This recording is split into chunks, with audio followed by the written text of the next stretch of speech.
afternoon. Happy Sunday. Happy Easter to all of you here today. Got a little Easter Sunday baseball going up. And for those of you celebrating the resurrection of Jesus Christ, want to celebrate with you. We just got back home from church this morning, so glad to be with you all. We're going to be covering New York Mets hosting the St. Louis Cardinals. The Mets have already won the series. They've taken the first 3 games. Clay Holmes is pitching for the Mets today. And Mets are going for the 4-game sweep at home. So I appreciate everybody hanging out with us here. It is a 3-0 count. And Clay Holmes is going to walk Lars Nootbaar in 4 pitches. So that's not how we want to start the day by any means, but I am glad to be here with all of you. Happy Easter to you, Jonathan, as well. So it is Brett Beatty, Francisco Lindor, Luis Angel Acuna, Pete Alonso. That's your infield from left to right. From left to right in the outfield, it's Nimmo, Tyrone Taylor, and Juan Soto. We've got some early pitch count issues going on. Catching for the Mets today is going to be Hayden Sanger on the day game after the night game. I have my own, this is my pitch comm solution. There should no longer be any pitch comm delays. If you don't have, if your pitch comm's not working, you just have to go back to old signals. It seems silly to me that we have this pitch comm thing combined with trying to make games faster, but then you end up having to take delays to fix the pitch comm. I'm not a big fan of that. I'm fine using the pitch comm. I don't care. Use the tech, but if the tech's not working, you got to just be able to immediately keep the game rolling and move on to hand signals. I think it should just be a natural progression with that. There's the first strike of the game for Clay Holmes. So Lars Nootbaar walked on 4 pitches. Now it's Thomas Segis. Segis, I'm saying that right. Thomas Segis is hitting for the Cardinals today. That one's high and inside. 1 ball and 1 strike.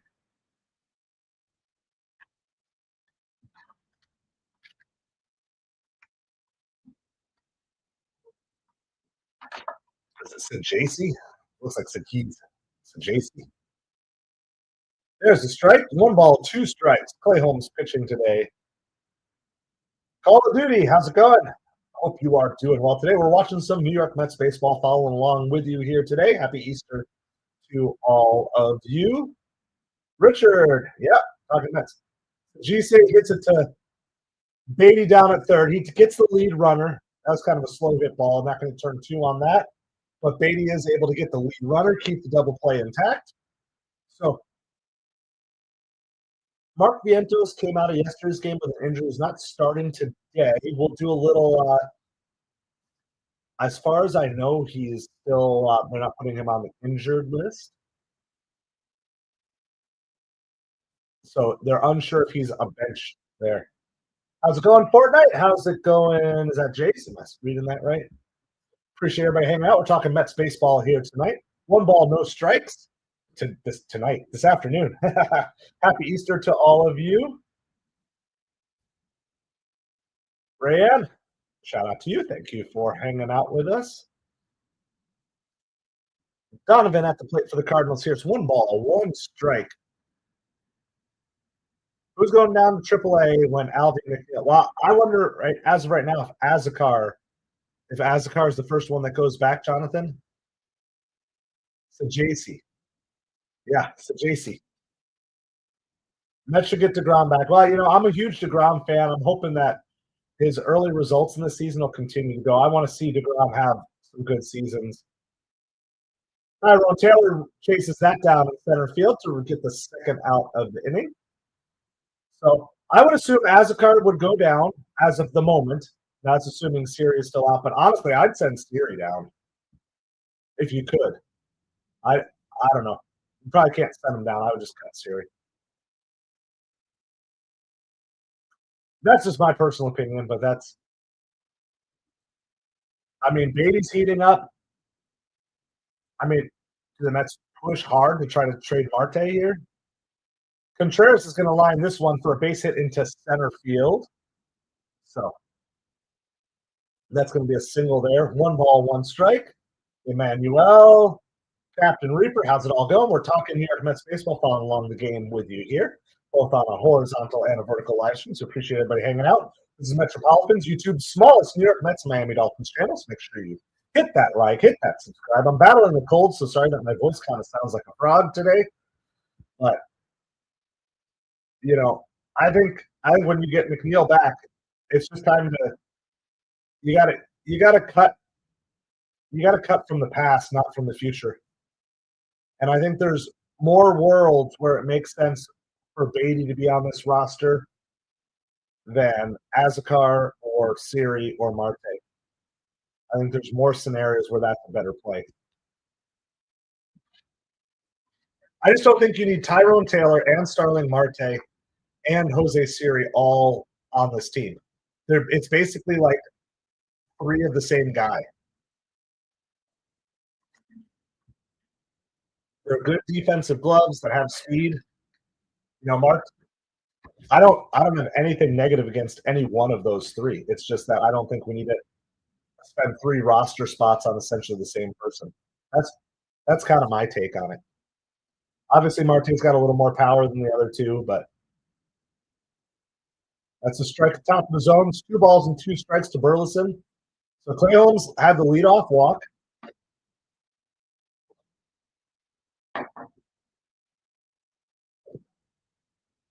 And then Clay Holmes retired too, and then gave up a 2-out single. So got him swinging up high, way out of the strike zone.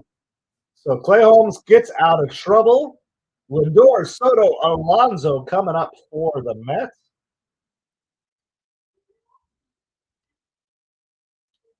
So lots of things going on. We're going to have our new power rankings are going to come out tonight. So once all of today's games are in the books, we're going to put out our weekly power rankings. We're going to try to get those out every Sunday night. And I'm pretty sure the Mets are going to be moving up a spot as long as they can win this one today. Almost certainly. The Phillies are looking strong. Couple teams are fading just a little bit. The Angels faded since last week. The Giants are fading just a little bit. Now, the Giants aren't doing horrible. It's just that they're in the same division as the Dodgers, the Padres, and the Diamondbacks. So if you're not winning, 4 out of every 6, 5 out of every 7 games, you're probably losing ground on that division. Still a great division. Then there's some other teams that are starting to get a little sneaky up. I like the Mariners look like they're putting a little bit of a run together. Cal Raleigh is looking like he's settling in as a star of the future in Seattle there. So that's really cool. And but I tear through stats. Like I don't just go on whims. I look through overall, and then I also look over last week's stats. And that's how I kind of combine their overall team with the last week. And that's how I build my power rankings out. And so I actually look at like specifically what teams are doing what and what progress they're making with a variety of things. So Sonny Gray is going to be the pitcher for the Cardinals today. The Mets have already won the first 3 games in the series. Here is the starting lineup for the Mets today. Lindo. Wow. I combine Lindor and Soto. Lindo. Lindor, shortstop, batting first. Soto, right field, batting second. Alonso, first base, batting third. By the way, Pete Alonso had an RBI double and a home run yesterday. The last 2 days, I haven't been able to cover the games, and the Mets have just gone absolutely crazy. Aaron, let's go Mets, baby! Let's get an Easter Sunday win. Nimmo is batting 4th in left field. Winker, DH, batting 5th.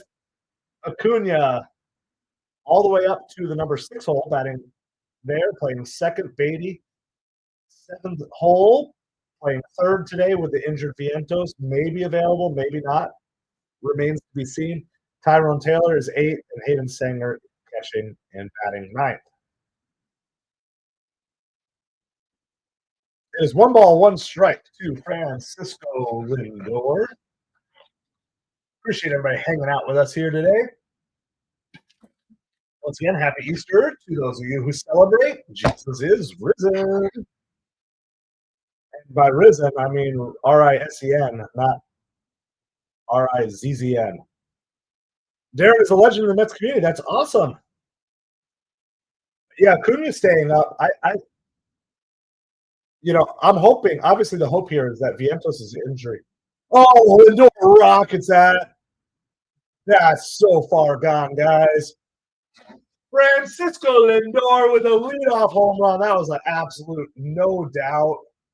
That's Lindor's second no doubt home run in the last 2 days or the last 3 games. Second no doubter home run. Lindor, absolutely. So, is it Darren? Am I saying it right? Is it Duran or is it Darren? So, correct me. So that is awesome. I am honored to have an absolute legend in the Mets community hanging out with us here today. So thank you, Darren. So let me know if is it Darren or Duran? I can see it going either way. So let me know and I'll try to say it right. Appreciate you hanging out with us. My goodness, that was just the bat speed of Lindor. That's so impressive. I've been working with my son on getting his bat speed up because that's what he needs to turn his infield hits into outfield hits. 1 ball, 1 strike to Soto. Casey, how's it going? Appreciate you being here today. Redman, Heron. Oh, Darren like Heron. All right. I used to live in a community named Blue Heron. Darren like Heron. I can remember that. That works. Redman. I love it when Francisco Lindor home runs. How about we just go back to back to start the game here? 3 home runs to start the game. That'd be a great Easter Sunday. What? Water splashing up in my face. Sorry that my voice sounds like a frog today, guys. I was speaking at church today and coming off of being, well, I'm still sick or whatever. Oh, Soto absolutely frozen on that pitch. He did not like that call. I thought that was.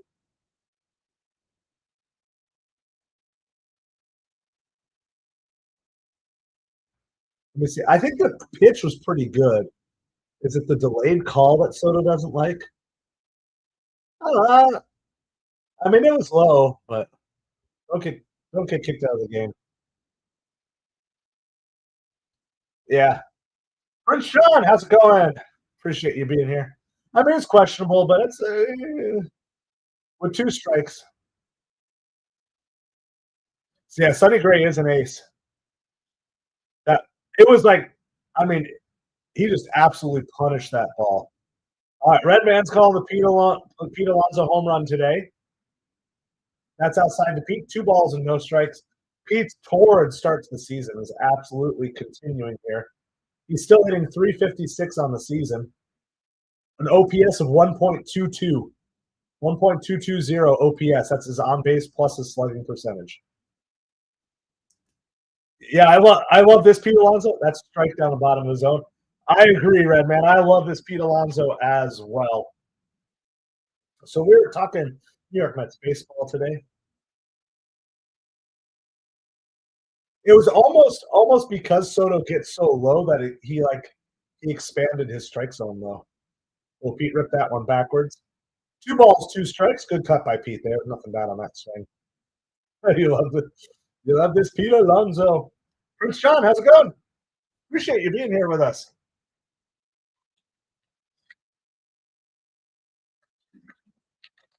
So this is MetropoliFins. My name is Craig, everybody.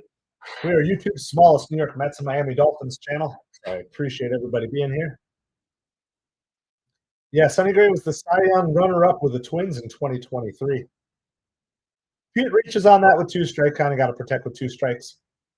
That's going to be 2 outs here. Brandon Nimmo coming to the plate. I'd really like to see Nimmo get right. I feel like it's time for Brandon Nimmo to really start to heat up, allow this lineup to continue to just get deeper and deeper. What can make me feel this way? My girl. That is so cool, the My Girl. No Arenado today. Well, that should help. There's curveball strike 1 to Nimmo.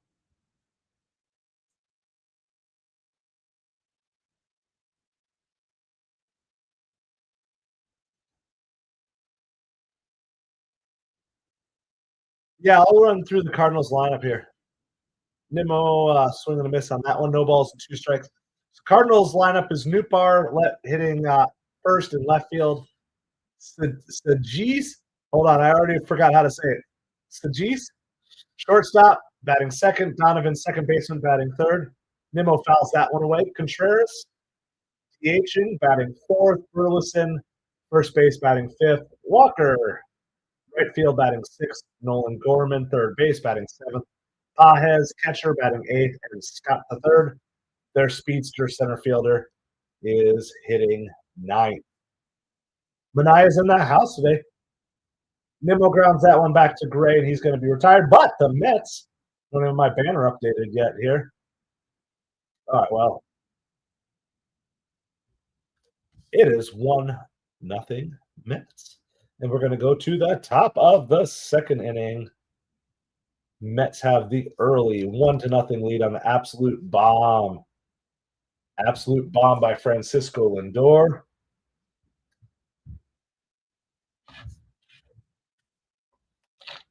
So due up for the Cardinals will be Jordan Walker and Norman Golan. Wow. Norman Golan. I botched that one. Nolan Gorman and Pajes. 6, 7, and 8 hitters for the Cardinals. So hope everybody is doing well. Once again, happy Easter to all of you. So JC, thank you. You just keep repeating it, Jonathan. Keep repeating it. I'll get it right eventually. So JC. It just the G is like wants me to go Sagis. Sagis. Or Sadducee. So Jordan Walker will be leading off for the Cardinals. So JC. I'll get it right. Egg, how's it going? We're talking New York Mets. By the way, we're on commercial break right now, so you're not missing any of the action. It's a perfect time for you to hit that subscribe button if you haven't yet done so. We're on the road to 200 subscribers. I think we're at like 186, so we could get there this week. You could be one of the first 200 of what will maybe someday not be YouTube's largest or smallest New York Mets channel.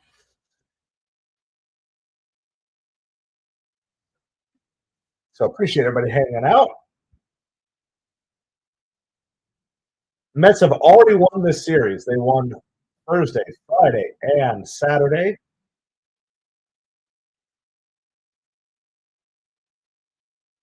Here we go. Jordan Walker.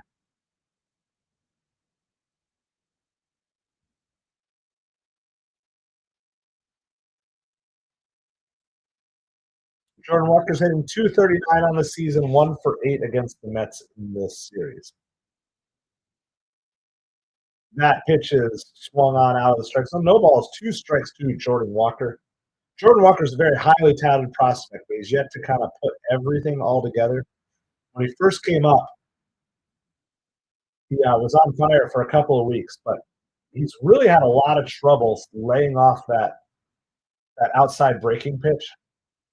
It's once you get scouting reports out on you, it's hard. You got to prove that you're not going to swing at those. He almost went with that one. Barely held on it. 2 balls, 2 strikes to Jordan Walker.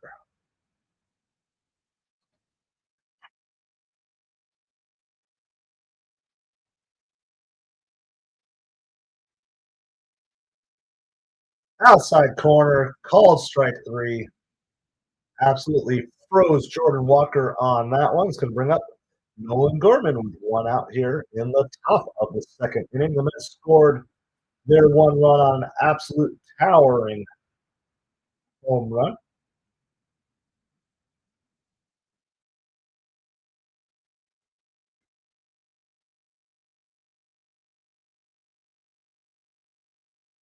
First pitch strike to Nolan Gorman. Yeah, so we're not like super. I can catch you guys up on anything you've missed the last couple of days as well. Kodai Senga was absolutely lights out yesterday. Senga's ERA for the season is under 1 for the entire season, not just for yesterday. I believe he's pitched in 4 games so far. He's got a 3-1 record. Kodai Senga is looking like he is fully back. And I mean, kudos to the Mets for not not rushing him beyond when he was ready. I mean, I know he came back and it didn't work out last year, but this season, they waited till he was ready, and now they're starting to reap the rewards. That's just outside. 1 ball, 2 strikes to Nolan Gorman here.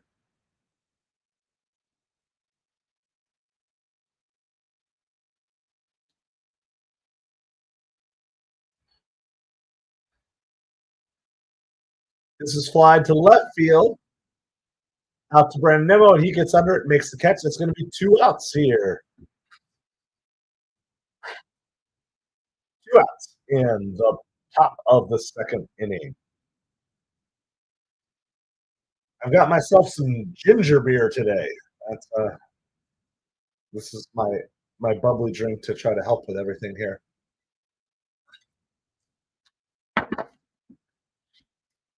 It's got like lots of ginger in it too. It's very strong. First pitch to Pages is a high ball. Ball 1. 1 ball, no strikes. Clay Holmes pitching. Holmes has been good, but has not been great to start the season. I think that would be a fair evaluation. The 3.38 ERA, which is fine, right? Like that's pretty good. But he certainly has lacked some of the dominant stuff that we saw in spring training. One of his problems too is he's been getting to high pitch counts early and not been able to get through much past 4 or 5 innings. So those are 2 of the things that I'm looking for him is minimizing the traffic on the base paths and just minimizing the total number of pitches he's pitching per inning. 3 balls, 1 strike to Pages here. So again, like Clay Holmes is at 30 pitches here on the top of the second inning. If you can end it here, 15 pitches per inning is pretty good, right? Like 15, 16. That's grounded to Beatty at third. He makes the throw, and the side is retired. So there is a 1-2-3 inning for Clay Holmes here. That's what you want to see, is you want to see him kind of keep that pitch count relatively low as you roll through the season. Yes, I know. I saw that. Bassett and Senga, the top 2 ERAs in Major League Baseball. I saw that stat this morning. I'm like, man, it's pretty cool. Hold on, I'll be back with you guys in like 30 seconds.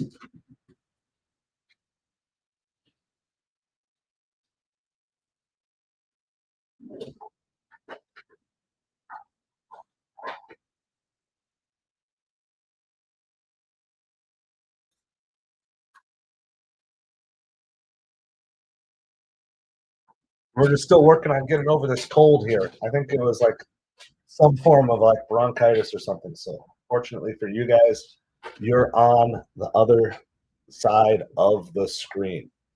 So yeah, Senga, second best ERA in Major League Baseball. Bassett, the best. The Mets pitching staff as a whole, I believe, is still the top ERA in baseball. Because everyone's like, well, it's just like the first week of the season. Well, now we're getting to the point where we're getting deeper and deeper into the season. I think our bullpen ERA is not the top anymore. I think that's like third. So, but I'd rather have the starting pitcher ERA be the solid stuff, and as long as we can keep these pitchers continuing to go deeper and deeper into games, that's going to be a really good sign as we push forward. So that's what I'm looking for Clay Holmes here. I want to see him start getting 6-7 innings in, and keeping his pitch count lower early on. So that 1-2-3 inning was a good sign here for the Mets. This inning, due up will be Jesse Winker, Luis Angel Acuna, and Brett Beatty. All right, some of the highlights that they're highlighting here on this game. Spencer Strider is back with the Braves. Alex Bregman had a 5-hit game against the Rays. Cubs continue their hot start, 12 home runs in the last 6 games. Michael King threw a complete game shutout against the Rockies, which is impressive in one way because it's a complete game shutout, not in other ways because it's against the Rockies. And Lance Lynn has officially announced his retirement. So Jesse Winker at the plate. First pitch is a called strike. Here's the second pitch. Also a called strike on the top of the zone. No balls, 2 strikes to Jesse Winker. Yep, Great pitching, lots of polo bear power, and then eventually deepening out this lineup, which will come as everybody gets back. That one's a little bit low. Winker doesn't go. Checks the swing on that. 1 ball and 2 strikes here.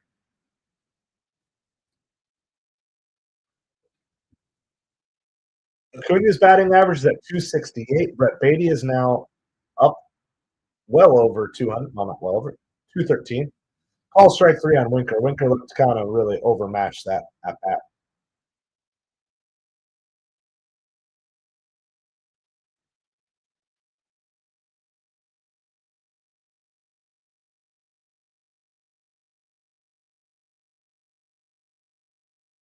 Yeah, so Mets will play Phillies starting tomorrow. It's going to be a 3-game series, so it'll be kind of a good early test.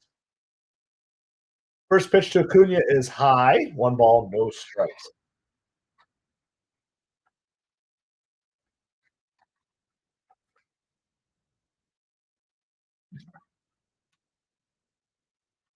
That's, well, catches the outside corner, I guess.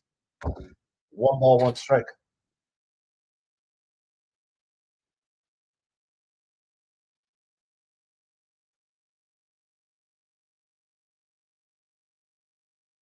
Well, Acuna chased on that one. Whew. 1 ball, 2 strikes to Acuna.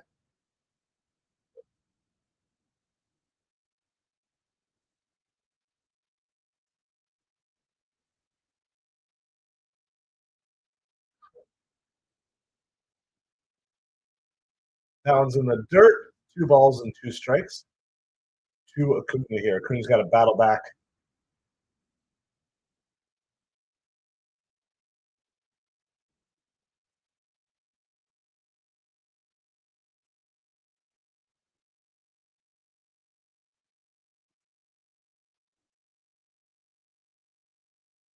Here's the pitch.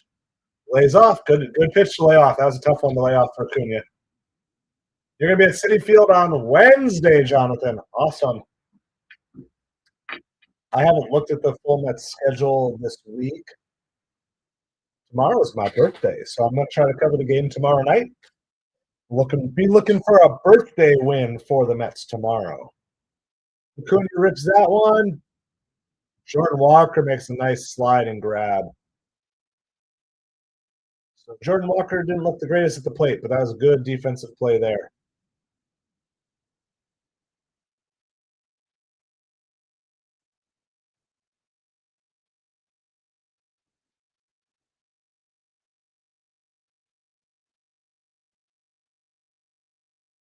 That was a really good catch by Jordan Walker there.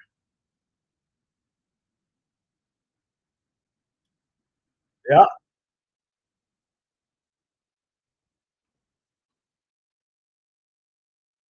First pitch to Beatty is a strike. Yeah, Beatty, or sometimes Acuna chases a little too much.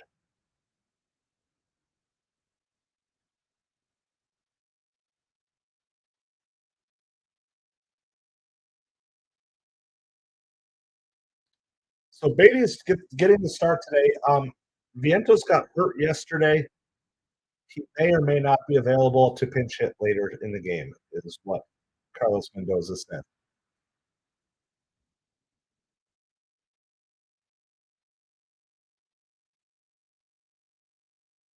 Temper the right side by Beatty. It's going to be ground up. So that's going to be the end of the inning there. Nola, Sanchez, Wheeler. Well, that'll be a good test, especially the Wheeler game. Beatty Kilworm's game. Beatty's had a good series, though. Beatty's had a good series. And he came in and made a really good defensive play yesterday when he came in for Vientos, if you guys didn't see that. To gun down the runner at home, help protect Senga's ERA yesterday. And I mean, it was one of those throws that if you don't make the throw, if you don't place the throw in the right location, then you wouldn't get the runner. If that had happened, I'm sure a lot of people would have been tearing Beatty apart. He made a really good throw, accurate, and was able to gun out the runner at home yesterday. All right. We are headed to the top of the third inning. It remains Mets 1, Cardinals nothing.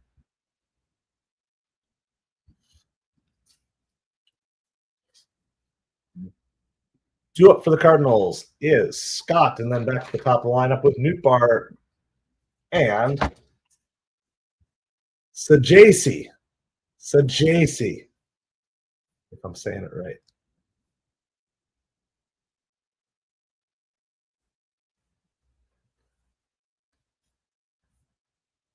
Sajasi.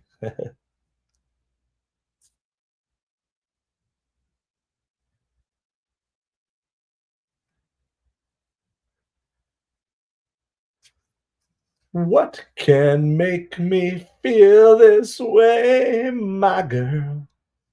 My girl. Talking about my girl. It's over 60 degrees in New York. It's like the Mets finally starting to get to play some warm weather games.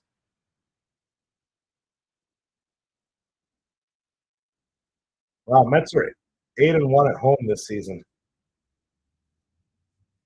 This first pitch swinging is flied out to Taylor in center field. That's going to be one out here very quick in the top of the third. Love to see a quick inning by Clay Holmes here for sure.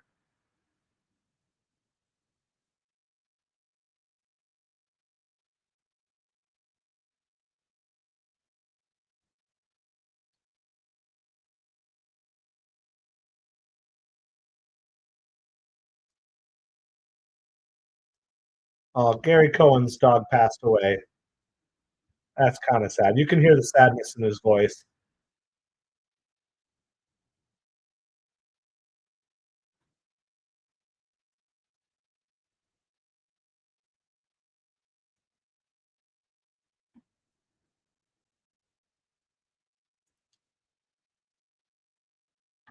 I'm hearing all their sad pet stories now.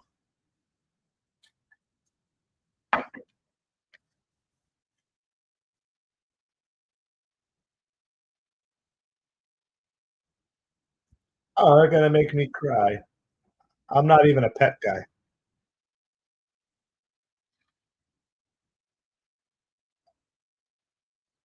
Newbar at the plate here. 2 balls and 1 strike is the count. That's grounded to Acuna at second, and he makes the throw over. Retires Newbar.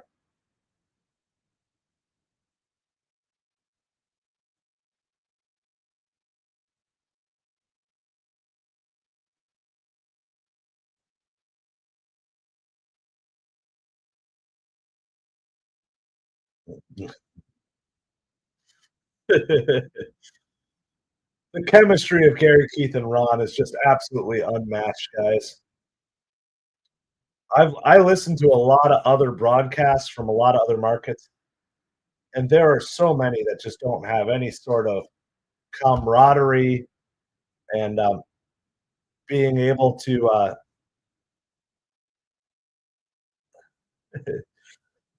being able to kind of go back and forth between life and baseball like this crew can. So, yes, 420, Jonathan. What can make me feel this way? There's no balls and 2 strikes to Sajasi. Sajasi. I just wanted to get out so I don't have to say his name anymore. Fouls that one away as well. Continues on. Ooh, sorry, that camera got really messed up. Continues on as no balls and 2 strikes here. This is pitch number 40 for Clay Holmes. So this is like, can be like a 10 or less pitch inning here. Ooh, just missed. 1 ball, 2 strikes.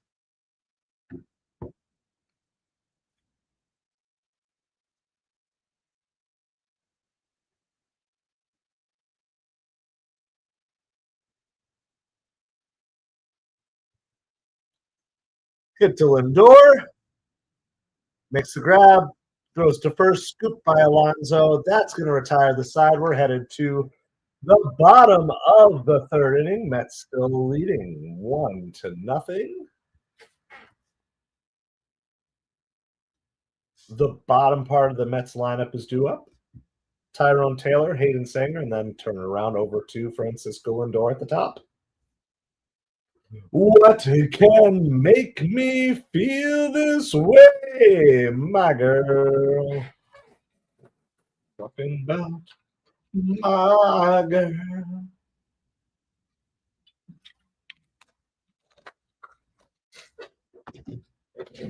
Well, I appreciate it. Yeah, Darren, that was good. That was a good inning, and I think it was about 10-pitch inning.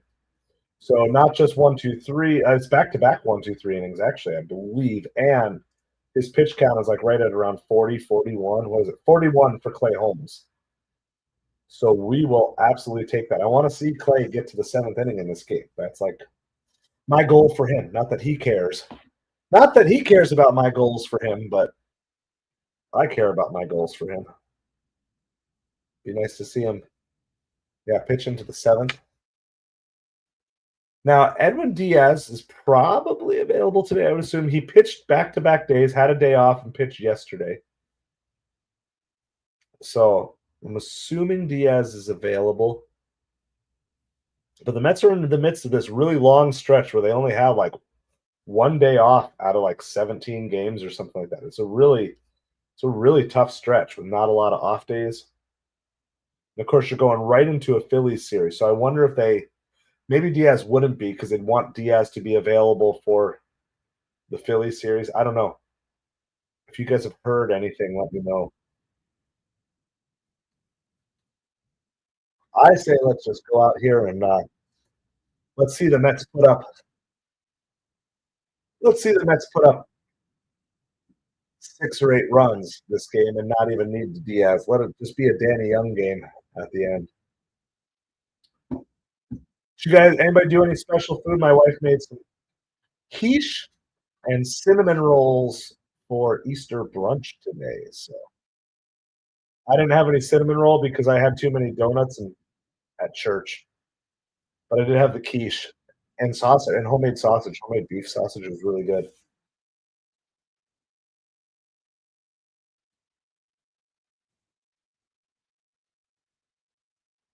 Tyrone Taylor lines this one, and that's a base hit. That's the second hit of the game and first single of the game for the Mets. I love this. I love seeing the bottom of this lineup just getting on base. Not only does it turn the lineup over, Korean spicy meat soup. That sounds actually really good. I've not had a ton of Korean food. I've had a fair amount of Chinese food and then a fair amount of like sushi and miso and stuff like that. Japanese side. Throw over to first. Throws makes a nice pick to keep the ball from getting away. Tyrone Taylor gets back.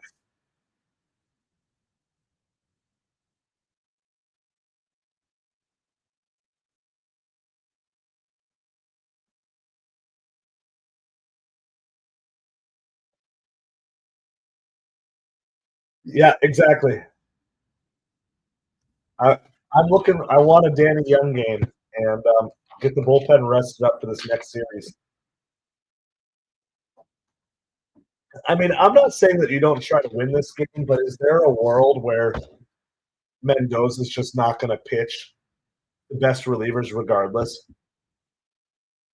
Like, I know every game matters, but do you make sure you save some arms? Do you make sure you save some of your best relievers so they're ready to go tomorrow and Tuesday against the Phillies? Especially since you've already won this series. I don't know.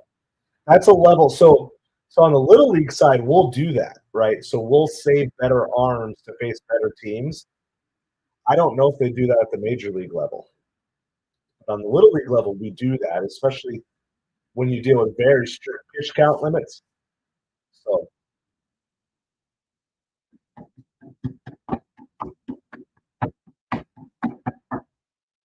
all right. Hayden Sanders at the plate. 2 balls, 1 strike. Tyrone Taylor's on first. Nobody out. Bottom of the 3rd inning. Mets are up 1-0 on a moonshot by Francisco Lindor. That's a strike down the bottom of the zone. 2 balls, 2 strikes. I don't mind Sanger being patient here. So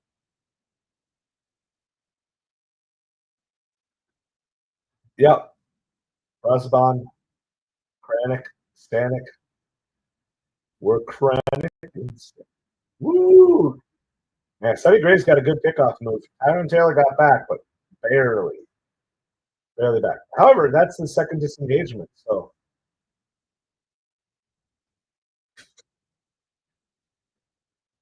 All right, I'm going to try to say this. UK Jong. UK Jong. UK Jong. I'd probably botch that one. Sanger swings and misses. That's going to be the first out inning. That's going to bring up my girl, Francisco Lindor. Oh, such a nasty pitch.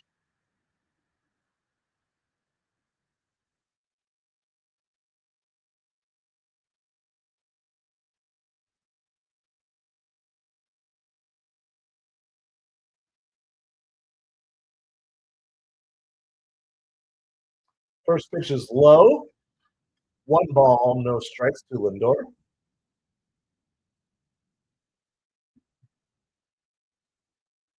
$40 boozy bucket on Wednesday. So you're going to be at the Wheeler game then, right?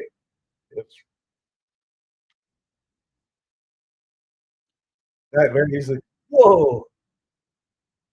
That ball was way high and outside. 2 balls, no strikes.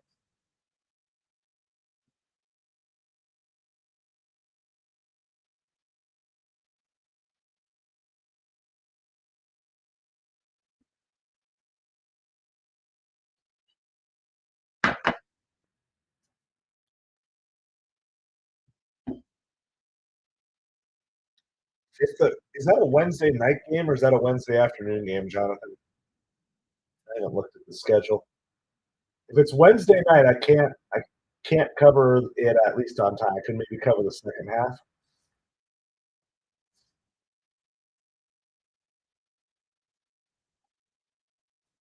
Wednesday is my son. That's a day. Oh, maybe. What time? Is it early enough? Hold on. We might be able to.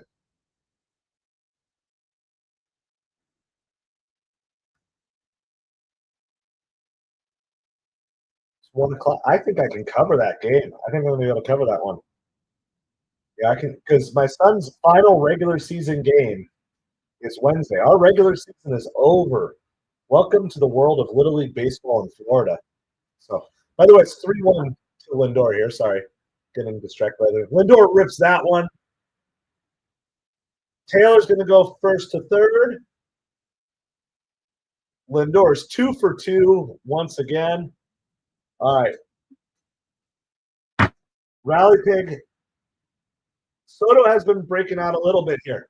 So, but Rally Pig is still in a slump.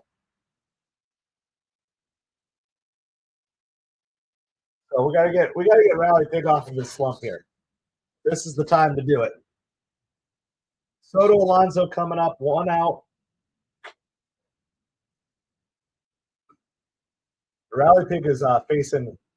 I think Rally Pig goes down to the minors when McNeil comes back right now, unless he can break out. One can make me feel this way. Home run, home run. Up and down. First pitch is fouled down the first baseline, out in front of that. No balls, 1 strike.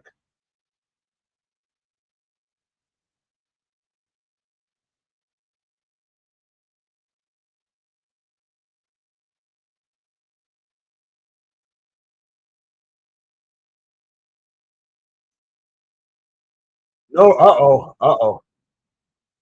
The bad mouthing you, Rally Pig. Jonathan's bad mouthing you. Come on. Prove him wrong. That is a close play at first. Lindor got back, but not by much.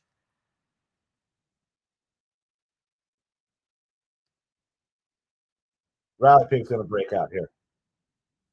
Rally Pig is definitely breaking out. I'm feeling it. I am feeling it here.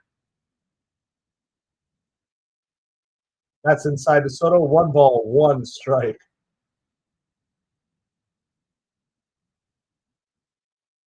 Yeah, so when they get Nunez back, possibly Blackburn, they have to probably DFA Young. I don't know. I don't feel like Danny Young is like a huge loss. I feel like there's a bunch of Danny Youngs out there that you can get at the trade deadline and stuff. So swings that one. That was way inside. So his plate discipline is just off right now. He's letting some pitches go that he should be swinging at, and then other pitches he's swinging at he should be letting go. He'll get it worked out. And again, as long as the Mets keep winning, that's all that really matters. If the Mets were losing, he got under it. Nootbaar makes the catch. Tyrone Taylor, he scores! Riley Page breaks out of his slump. Good job, Tyrone Taylor.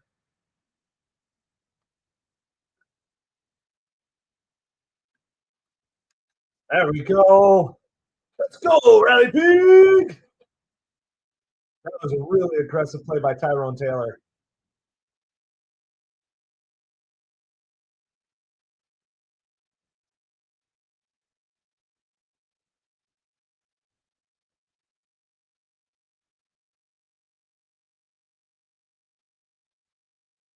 The throw was on target from Nootbaar, but it just didn't get to the plate.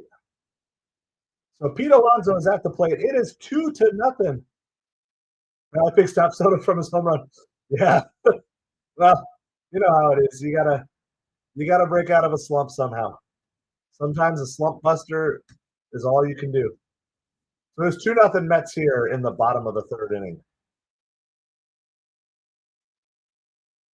Pete pops that one out, foul territory.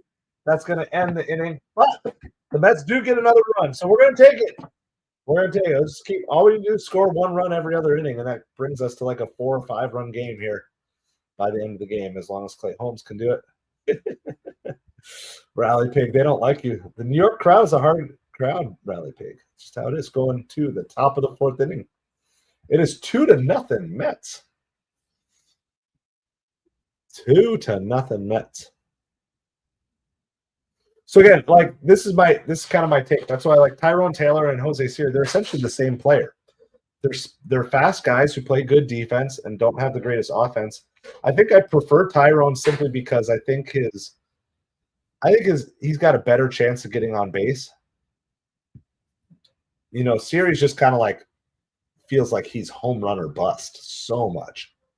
Tyrone Taylor, I feel like there's a little more versatility there, more chances for like infield hits and stuff like that. So I just don't feel like we need to carry both. If you want a guy in the outfield to play defense, you go Jose Siri. If you want a guy in the outfield who can play offense, then you play Jeff McNeil out there. That's just kind of my take on it. Of course, Azakar is the first one to go down, I think.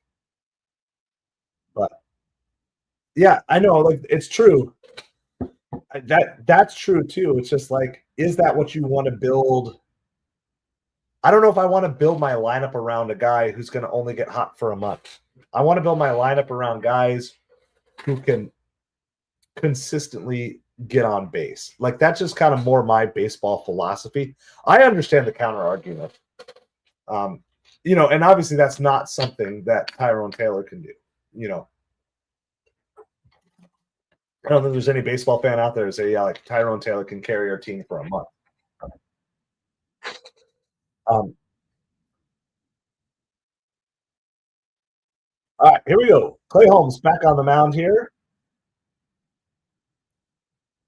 He's been getting seemingly sharper every inning. I believe he's retired 7 in a row.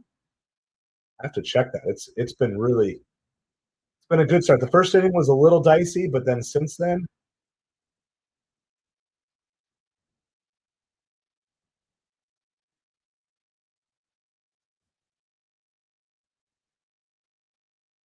you got Burleson in the bottom of the first, and 1, 2, 3 in the second one.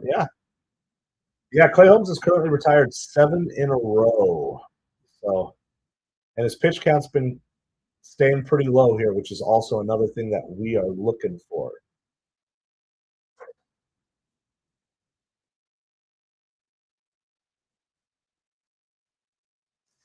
Mets' only real weakness to Penn is Young. Last year they had Ottavino, Diekman, and Brazaban. Didn't pitch well last season. Yeah, I mean, I think that's pretty universal.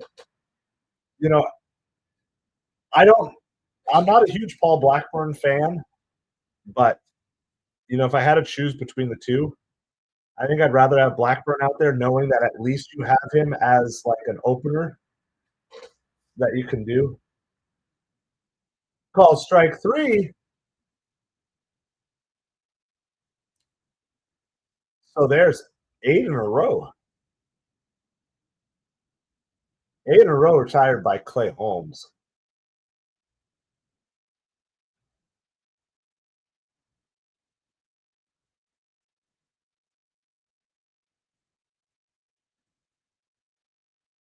This one is grounded to third. Beatty makes a barehanded play. Pete's not able to handle the throw. That's a super tough play. So Contreras is going to be safe at first. I think it's going to be an infield hit. That's that was a crazy effort play.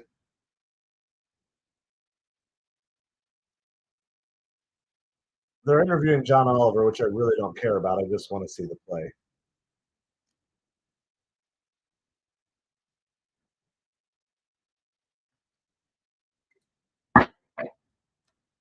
Not showing a replay on that last one, but it was a great play to barehand it by Beatty. And then that one's going to be grounded out into left field past Lindor. It's going to be 2 on here with 1 out in the top of the 4th. So you get like an infield single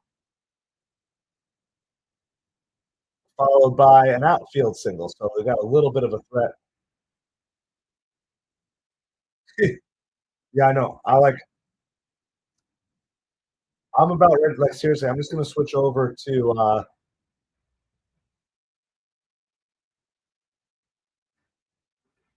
I'm just going to switch over to the Cardinals broadcast for now because I want to actually listen to baseball. I can't. John Oliver's not my cup of tea. Nothing personal, John. I just.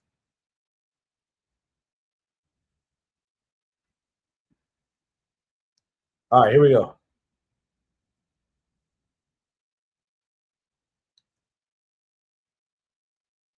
No balls and 2 strikes to Jordan Walker. Sanger just threw back behind the runner at first. But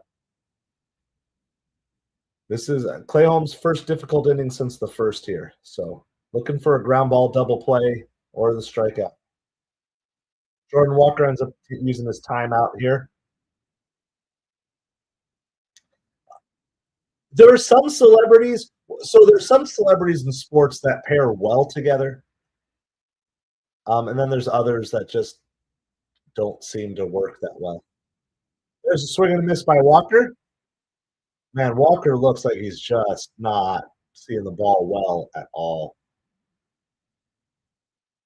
If you want to kind of understand Jordan Walker, like the Cardinals fans' frustrations, think about someone like highly touted, like as highly touted as like a Francisco Alvarez was, combined with the results of just no production relative to what his worth was. I mean, he has a long leash because he is such a highly touted prospect, but it's got to be frustrating. It's got to be frustrating for Cardinals fans that Jordan Walker is just not developing into the player that they thought they were getting for him. I mean, he was hyped, huge. Baseball is hard. So, are there any celebrities that are paired with sports teams that you don't mind? I don't mind. I'm not like a huge Seinfeld fan, but I don't mind the Jerry Seinfeld. That always seems to work okay. But runners are going. This ball is popped up shallow center field. Tyrone Taylor gets under it. Mets get out of the inning. So thank you, MLB.TV, for allowing me to quickly switch over to a different feed. Good trade Walker. Yeah, see, and I don't think the Cardinals would be close to giving up on Jordan Walker at this point, but There's a lot of frustration in Cardinalville. Jack Nicklaus of the Lakers, yeah. Like certain ones really kind of make sense, and then other ones are just like, eh. But just generally speaking, I don't really care about hearing from celebrities during a sporting event. Like if you want to show me who's there, that's fine, right? Like, and I think I kind of got just overly like it was just overkill what they've done with like Taylor Swift and the Chiefs.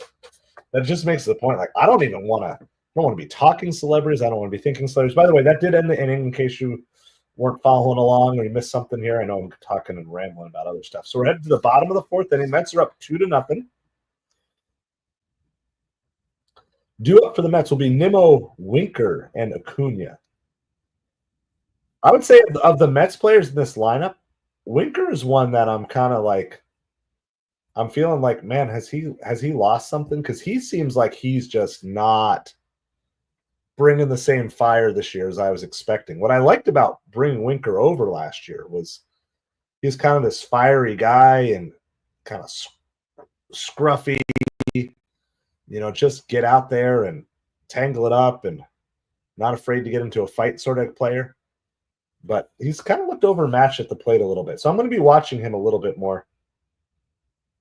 Oh, yeah, the A-Rod and J-Lo, that would have been so bad. Well, I mean, you can see even like with Derek Jeter with the Marlins, like that doesn't work out either.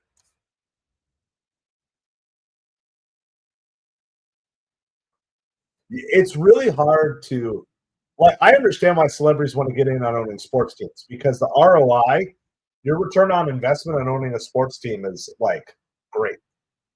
First pitch is a strike here to Brandon Nimmo. Of course, Nimmo's another one I want to see breaking out here. But I'm less concerned about Nimmo just because I think he's going to get it figured out. But Winker's the one I wouldn't say I'm concerned about, but definitely feel like he's looked a little more lost at the plate than I would expect him to. And I don't know if it's just lack of consistent playing time because he's only in there every other game on average or what.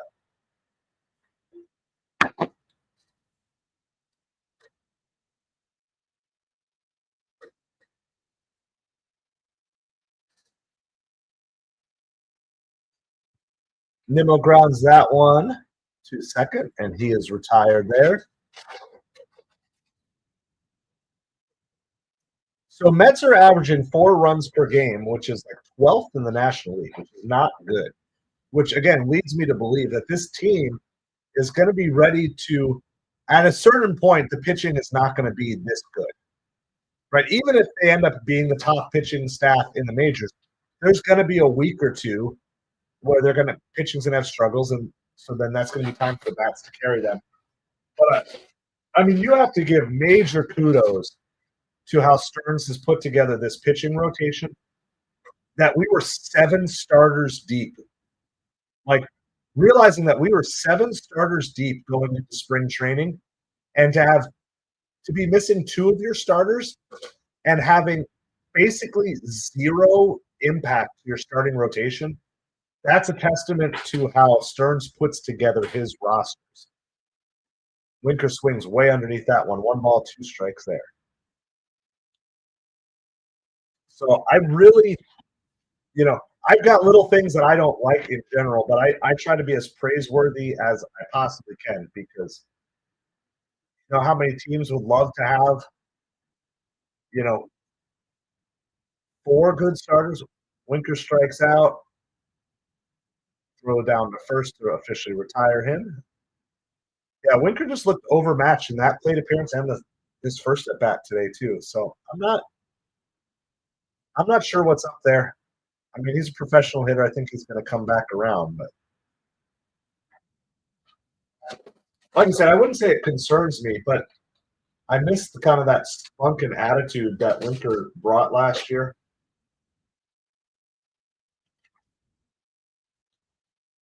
Luis Angel Acuna swung at that first pitch, slider way out of the zone. Acuna's plate discipline's been a little bit off today. Let's see if he can figure out how to adjust to this slider.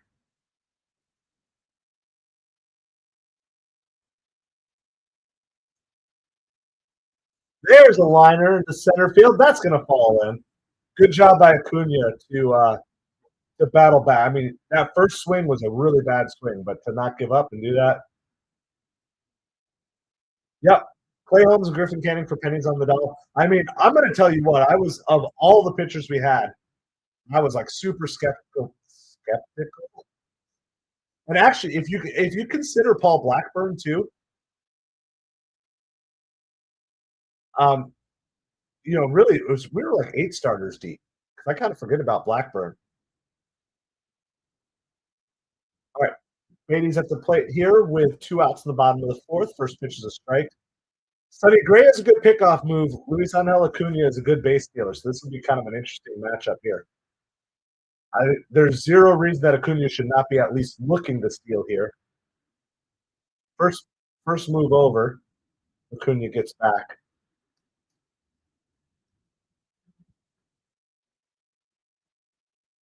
Although the pandemic was unfortunate, led to the Will Ponds. Yes, I got what you mean, Darren. Selling the team earlier than they had intended because of financial reasons, since they didn't have fans attending the games. That's going to be catcher's interference.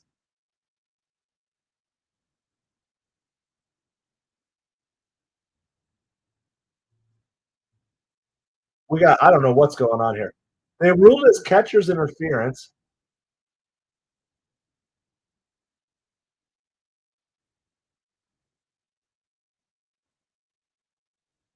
Is catcher's interference reviewable? Oh, yeah, it hit it. Yeah, it hit the glove. Yeah, that's catcher's interference. So I don't know exactly how that's ruled. I guess it's ruled similar to a hit by pitch there. So Mets have runners on first and second here. Tyrone Taylor has one of the 4 Mets hits on the day now. He's at the plate here. Yeah, from the straight on view, the replay did not. I didn't think he hit the mitt from the straight on view, but that side view clearly showed it. Tyrone pops this one out short, and that's going to end it. So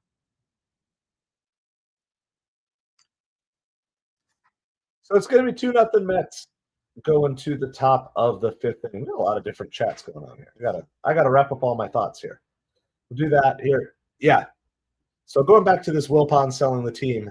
Yeah, I mean, it's good having Uncle Steve come and buy this team was like the best thing that we could have ever hoped for. And then Stearns is number 2. Like, there is no general manager, whatever is POBO, personnel, baseball operations, whatever his official title is.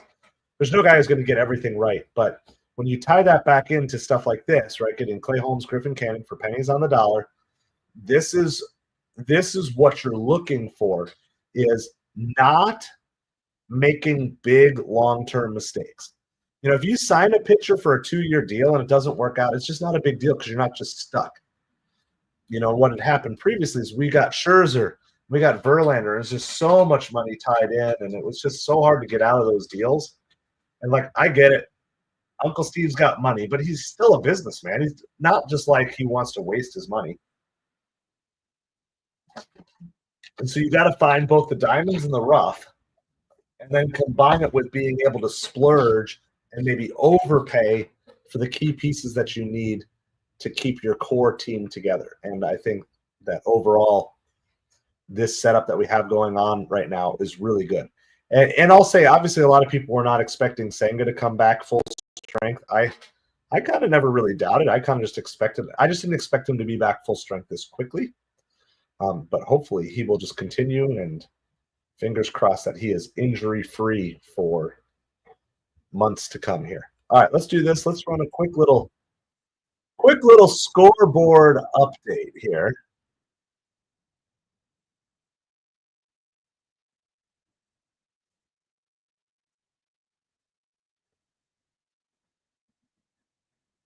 Here we go. Here's the scoreboard for you. All the games currently going on. Of course, our game is 2-0. Top of the 5th. Guardians are beating the Pirates 2-0 in the top of the 5th. Phillies lead over the Marlins 4-1, also top 5. A lot of these games are top 5. Royals over the Tigers 2-0. Yankees over the Rays 2-0. So there are 4 games where a team is winning 2-0 in the top of the 5th inning. That's the way baseball goes. Braves are beating the Twins 5-1. Red Sox over the White Sox 4-2. Reds over the Orioles 8-1. Wow, and that's only in the 3rd inning. The Reds scored 7 in the top of the 3rd.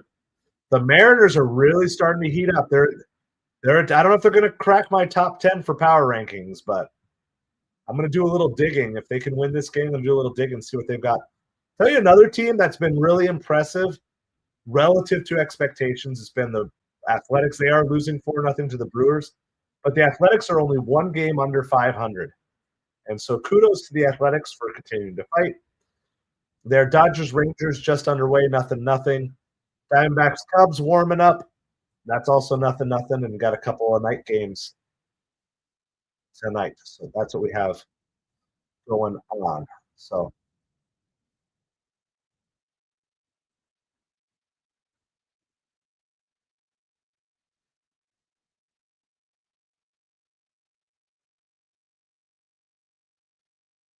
all right, here we go. This Pajes is at the plate here. Clay Holmes is pitching for the Mets. It's a 3-ball, 2-strike count on the top of the 5th. The big thing I'm watching is Clay Holmes' pitch count. That one is popped foul out of play. Remains 3 balls and 2 strikes here. Mets are up 2-0. They threatened last inning. They had a hit. Beatty got on with catcher's interference. That catcher's interference is in part created by Acuna as well in his speed. So there's a walk. So this is the part where it's like, Clay Holmes, we got to figure out how to get through this inning here. We want to see Clay Holmes going 6, 7 innings, not just 5. 4 2/3, 5 innings.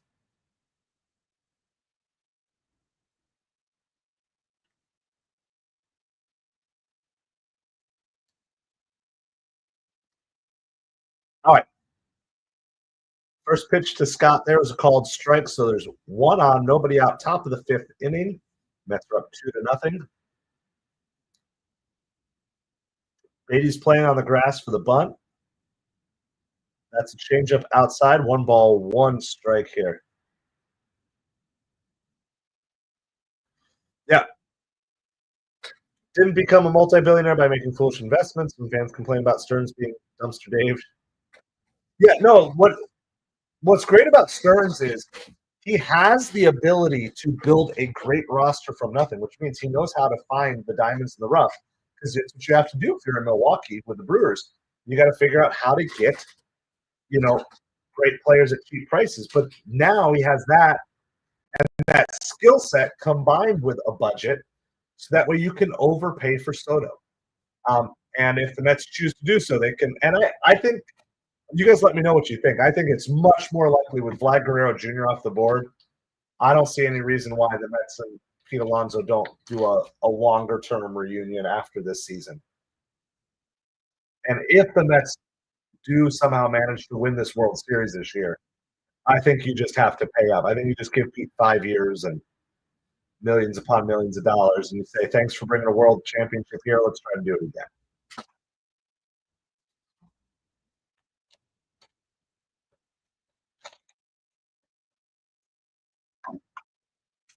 2 balls, 2 strikes to Scott.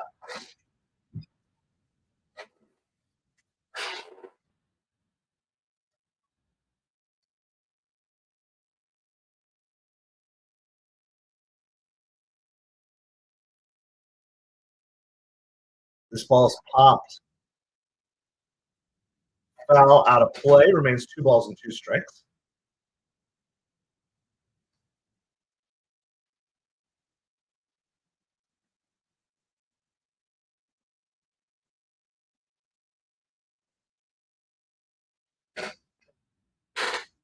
All right, here's the pitch. 2-2 pitch again.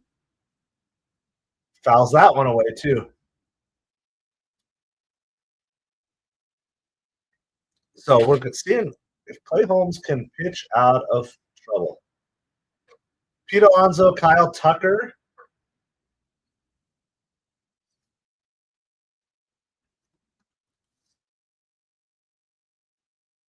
And there's a swing and a miss by Scott.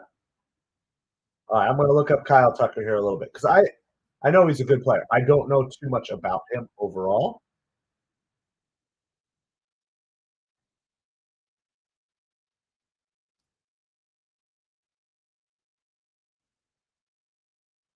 What is his? Is he a free agent? Lars Nootbaar at the plate now. First pitch is fouled back.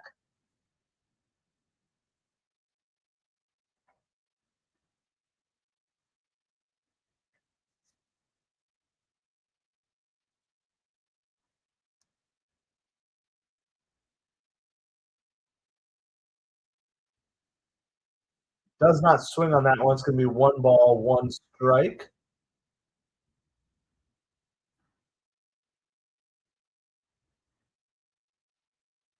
Yeah, so Tucker will be a free agent at the end of this year. Okay, so let me look at his overall stats. This is fly to left center field. Tyrone Taylor calls off Nimmo. That is going to be the second inning. Pages goes back to first base. Sajasi is now up for the Cardinals with 2 outs here in the top of the 5th.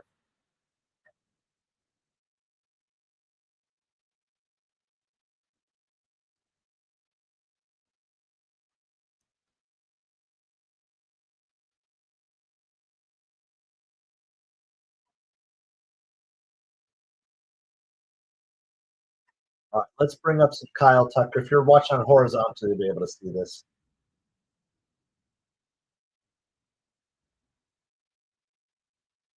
If you're watching there. So here, let me bring that up for those of you who are interested. Grounded to Lindor, makes a backhanded play, jump throw over to second. Thankfully, it was Pages a little bit slower, but that doesn't mean that's not a great play. It's still a great play. And the Mets get out of that inning. That was good defense there.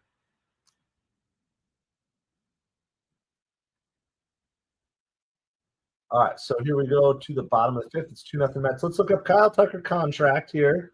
Oh, sorry, not his contract. His stats overall.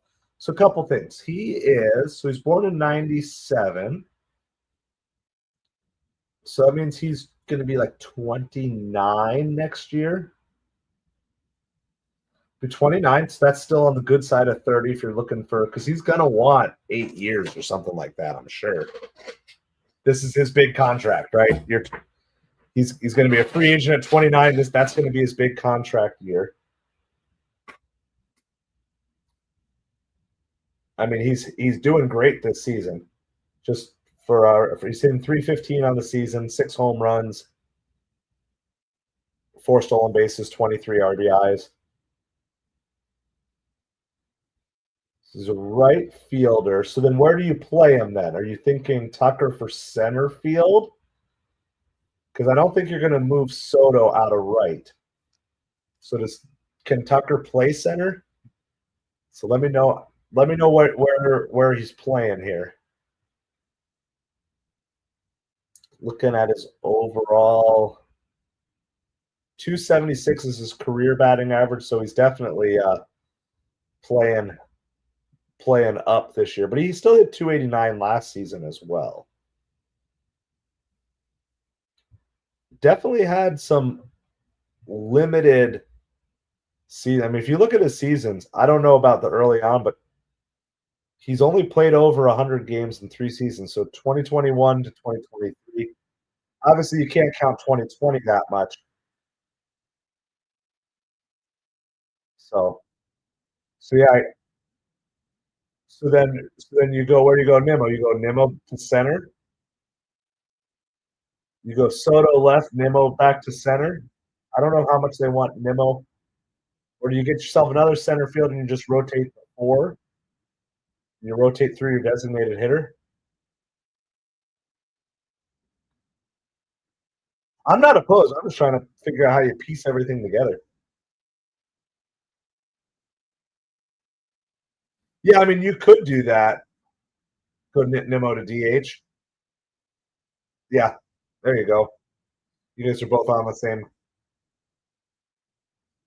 You're on the same wavelength with that. All right, then going back here. By the way, it is Hayden Sanger up for the Mets. Count as 1-1 in the bottom of the fifth. Mets are up 2-0. With Lindor, Soto, and Alonso looming on deck. So swing and a miss by Sanger. 1-2. Let me get to this comment from Darren.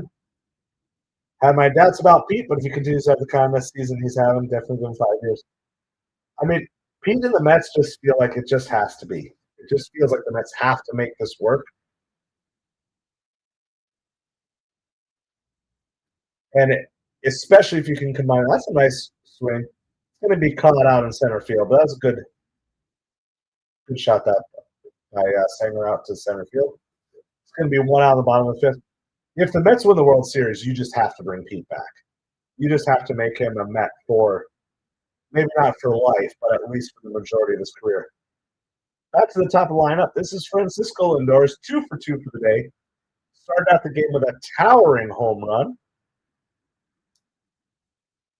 And also had a single. Man, he looks locked in. He missed it on that last swing, but even that looked good. Lindor's average is all the way up to 268.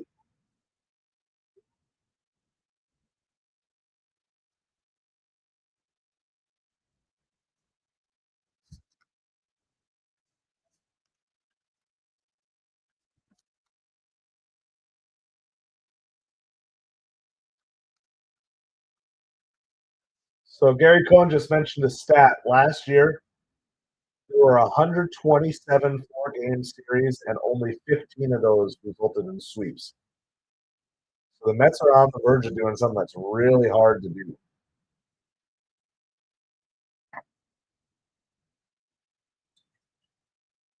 All right, it's 2-1 to Lindor.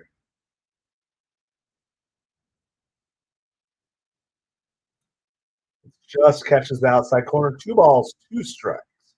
Appreciate everybody hanging out with us here today. Happy Easter to all of you. This is MetropoliFins. My name is Craig. We're YouTube's smallest New York Mets and Miami Dolphins channel.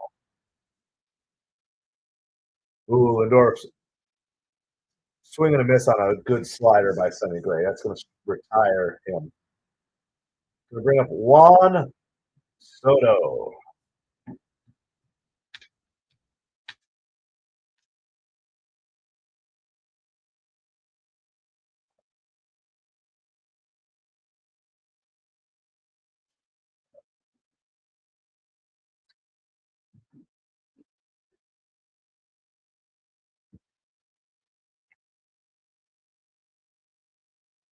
First pitch to Soto's the ball. Hold on, I'll be right back with you.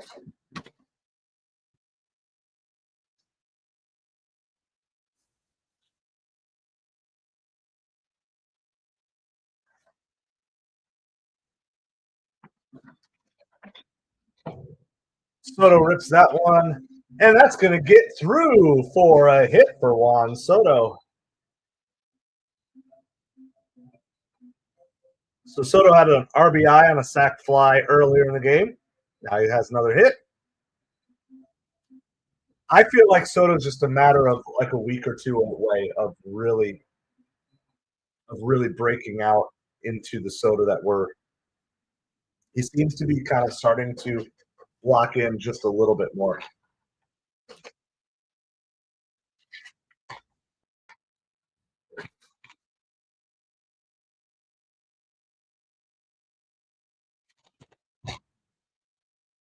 That one's going to get past, and Soto's going to move up to second with Nimmo at the plate. So Nimmo will get it out to a 1-ball, no strike count, and Soto gets a free move up.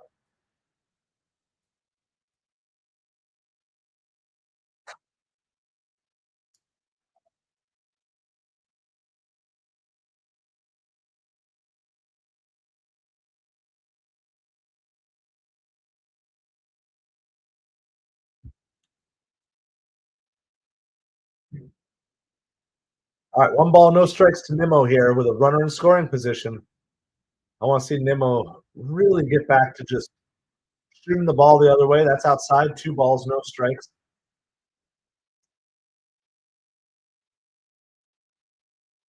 I know the old Nimmo, leadoff hitter Nimmo, is probably never coming back in that form again, but I would like to see him embrace that in certain situations like this. I'm sorry, this is Alonso up the middle.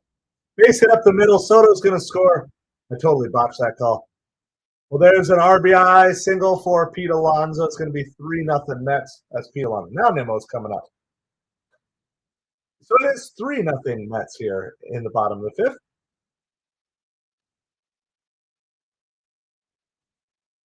Pete is just so locked in.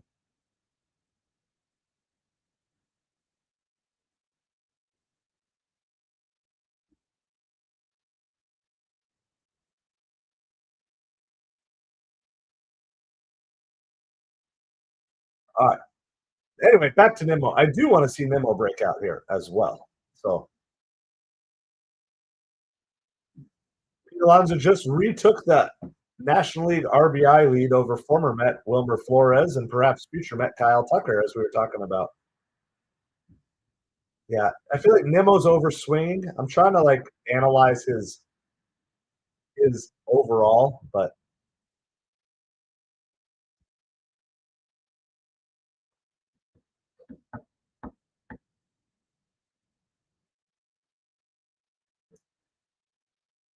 that's outside for Nimmo. 2 balls, 1 strike.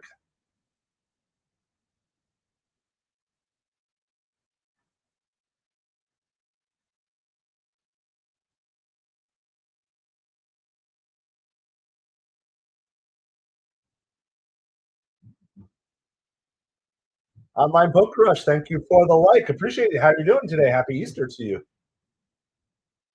Half swing, they're going to call that a strike. 2 balls and 2 strikes on Nimmo.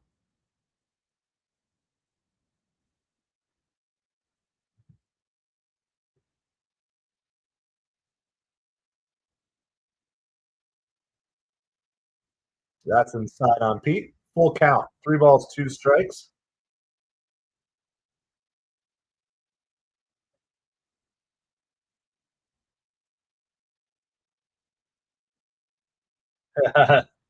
Understood. Yeah, I'm going to go out and deliver as soon as the Mets game is over here tonight. So Nimmo grounds that one foul down the first baseline. It's going to remain a full count. So I totally get it. Totally get it.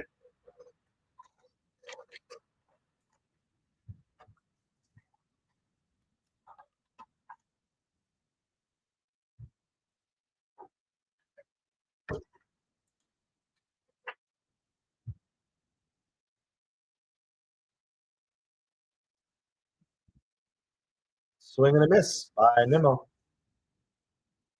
And that's going to retire the side. All right. Well, that being said, it is still 3-0 Mets. So we will take the Mets have scored in every odd number inning so far. Scored 1 in the first, 1 in the third, and 1 in the fifth. So as long as they can just keep stacking those numbers, that's all you're looking for here. We're going to the top of the 6th inning already. At least this game is going by fast. I like that part. Hey, appreciate the beard love, Online Poker Rush. So we're at commercial break, so you're not missing any of the action right now. It's 3-0 Mets. So the big thing we're watching is pitch count. Clay Holmes is at 74 pitches. So if he can have an efficient inning, he might actually get to come out for the top of the 7th. But let's see what he can do. It's going to be Donovan, Contreras, and Burleson. So 3, 4, and 5 for the Cardinals are due up. Let's run through. We'll do a oh, we got a no-hitter alert going on in Tampa Bay. There's a no-hitter alert going on in Tampa Bay. So here's what we're going to do. We'll do what we normally do for that. we're gonna bring that up so you guys can watch along there as well. So let me do. Nope, not that one. That's White Sox, Red Sox. We don't care about that.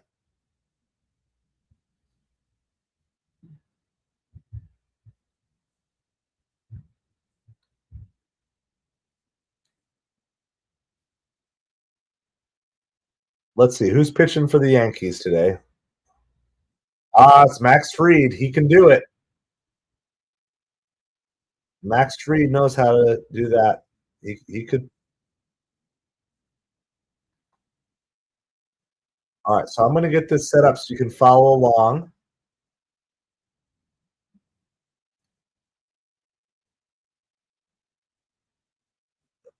Ball is driven to right field. Donovan's going to end up with a leadoff double here in the top of the sixth.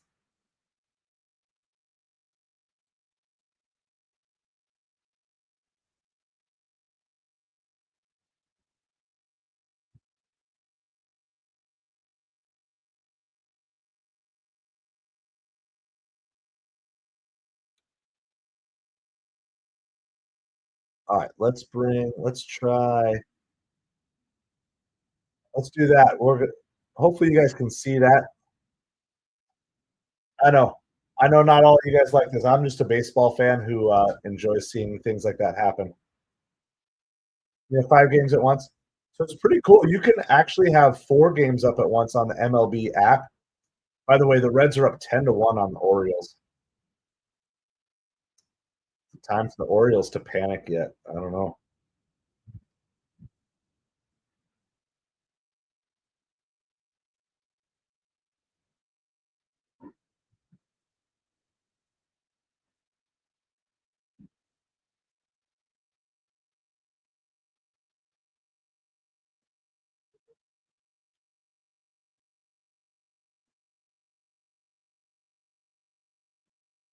Ooh, that pitch was up and in on Contreras by Clay Holmes. 2 balls, 1 strike.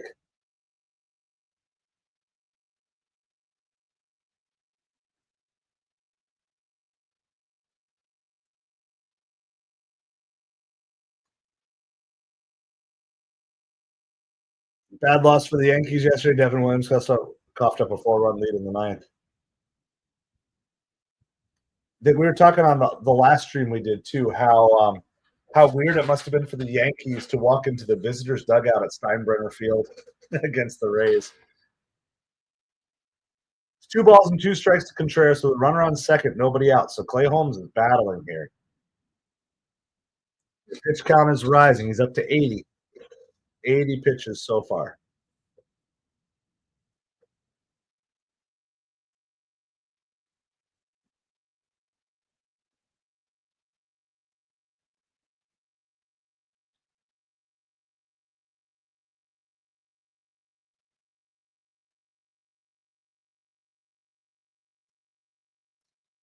All right, full count on Contreras now. Here's the payoff pitch. Take strike 3 called. Contreras is not happy with it and lets the umpire know. So there's the first out. So tiptoeing through the raindrops.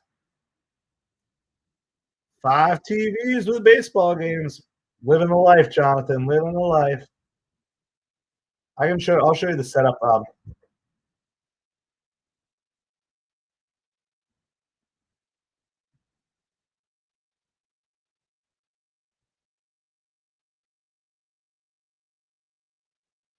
Caballero grounds out the first out in the 6th inning. So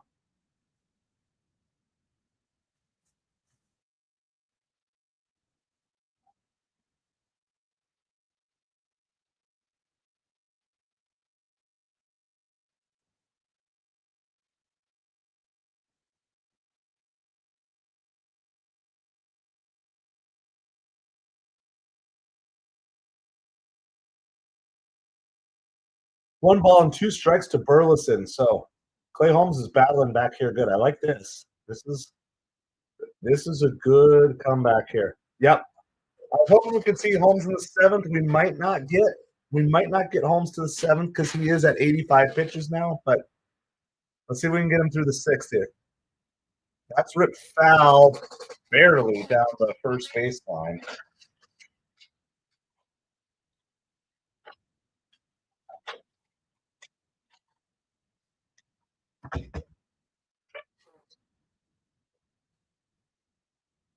All right, let's see. 1 ball, 2 strikes to Burleson.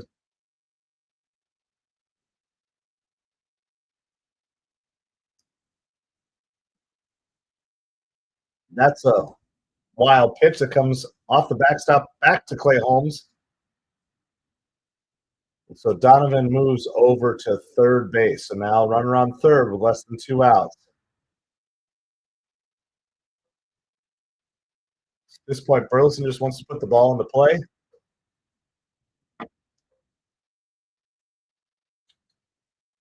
Here, the Mets probably just take the easy out at. Yeah. Grounder to Acuna at second. He throws over to Pete. The run's going to come in, so it'll be 3-1.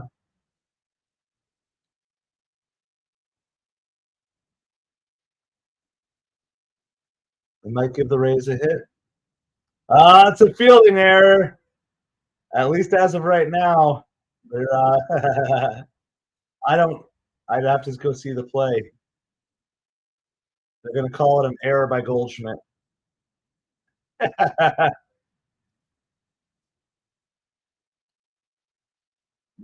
don't know if they'll change it. Yeah, the scorekeeper's a traditional scorekeeper, I guess. Like you gotta earn your first hit.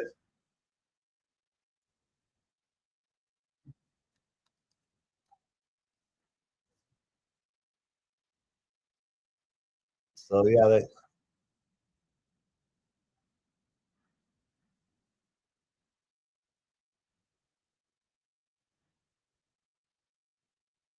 it's a fly ball pretty deep left field. No, makes the catch, dropping a home run.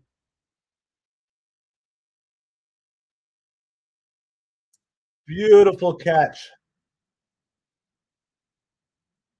Yep, that's definitely a home run robbing catch by Brandon Nimmo. Nice job, Nimmo. That's a nice job by Brandon Nimmo. That's a great catch. Even with his plantar fasciitis, he's able to get his ups on that.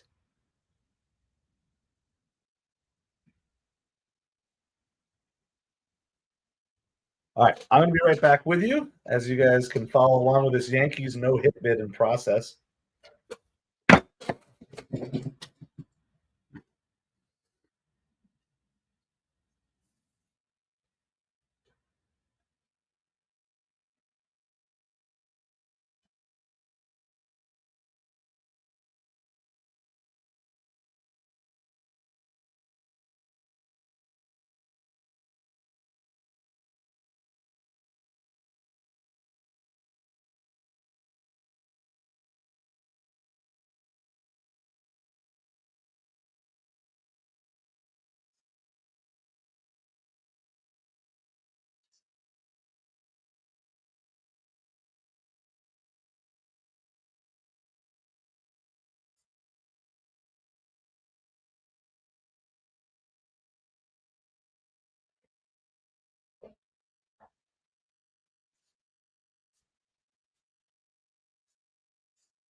All right, we are back with you here.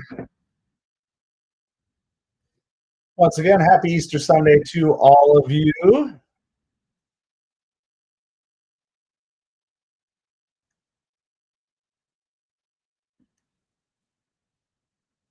Jesse Winker at the plate for the Mets. First pitch is a strike. No balls, 1 strike here.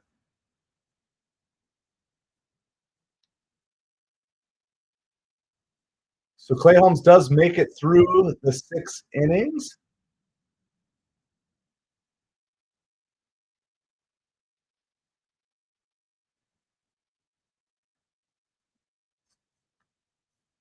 So I would say we'll see if they bring him out. I doubt they'll bring him out. He is at 91 pitches, so I doubt they'll bring him out again. But let's see who's due up because Jordan Walker made the last out. I mean, it's Gorman. It's the 7, 8, and 9, so maybe they would bring him back out. 2 balls, 2 strikes on Jesse Winker. So we shall see.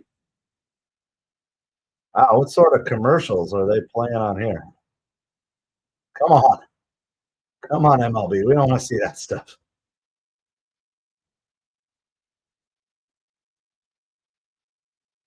Winker fouls that one. 2 balls, 2 strikes is going to remain the count. So it's a no-hitter through 6 in the Yankees game. That's the game cast that we're showing here. So they kept it intact. Let me go. Do I need to go see what that error by Goldschmidt was? Full count to Jesse Winker now. Here, we'll stop the screen share for now. Since the Yankees are coming up, we'll just try to catch it at the 7th inning. And Winker gets the walk, so that's good because Winker has not been looking good at the plate today. So to see him with that patience there, I like that.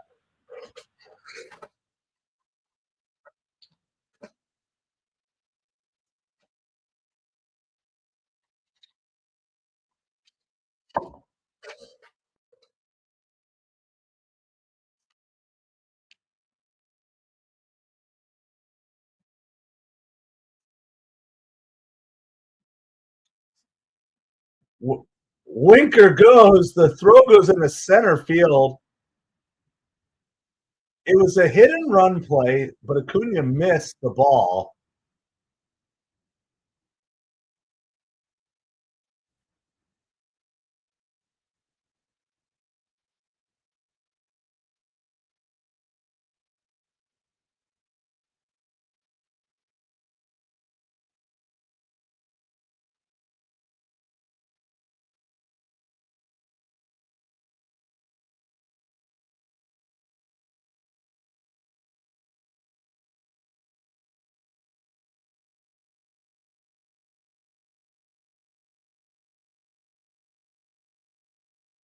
Acuna squares to bunt, pulls it back. It's going to be 1 ball, 1 strike. Now that you have Winker on second,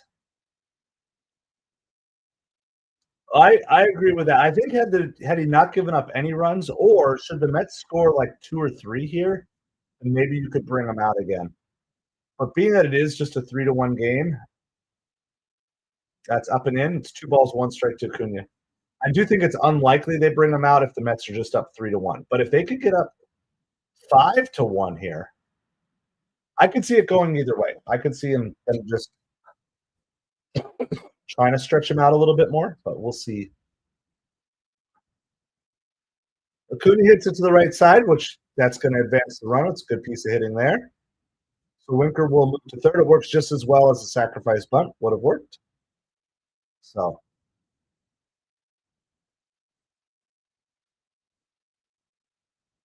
All right, Brett the Threat Beatty coming up with a chance for an RBI. Runner on third, less than 2 outs. You got to get this run home. You got to get this run home.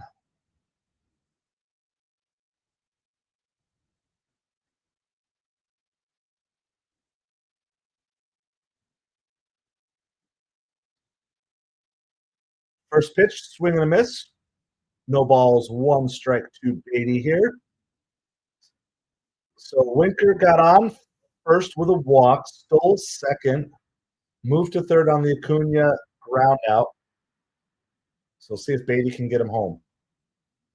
Beatty lets that one go in the dirt. 1 ball, 1 strike.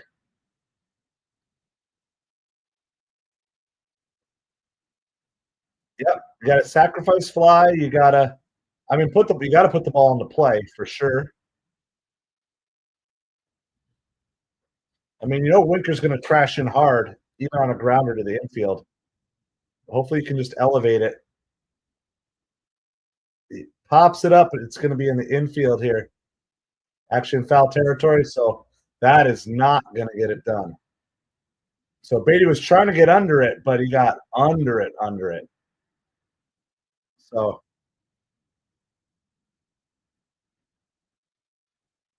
all right, Tyrone Taylor, he does have a hit today, so he's got to figure out now how to get this run home. It's not an odd number innings, so the Mets can't score.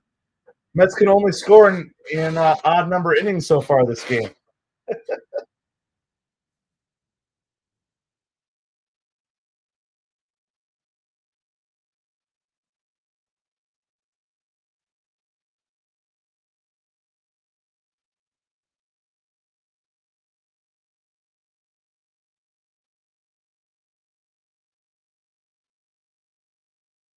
So we don't know if Vientos is available to pinch hit.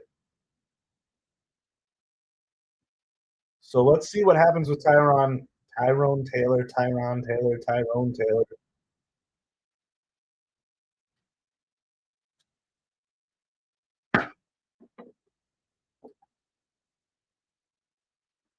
Aggressive swing on the first pitch. Taylor missed that one, fouls it back. No balls, one strike.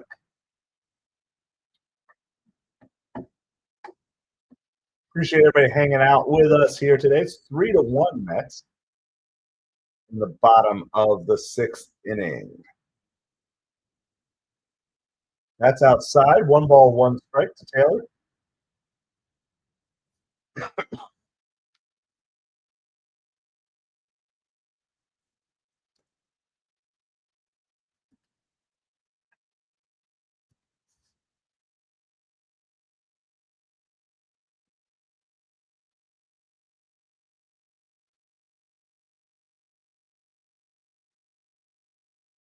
Strike to the Taylor there. 1 ball, 2 strikes.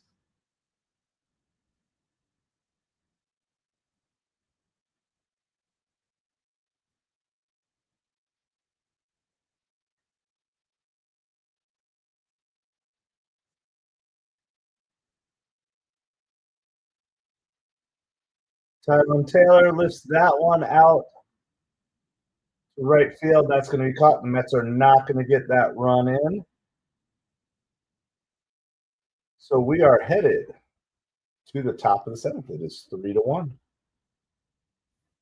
And for those of you who are not familiar, we try to find some smaller creators or any creators, hard to find sometimes, streamers who are streaming the game and go share some love in the seventh inning.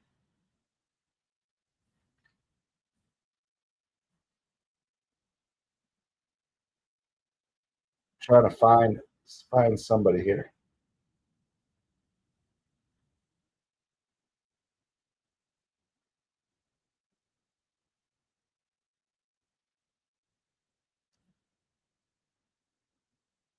It's hard. It's hard to find people streaming baseball. So compared to football, which is crazy because there's so many people who stream football games, not anywhere near as many. Let me check this one out here. Even if they're not on camera, we'll still see if we can.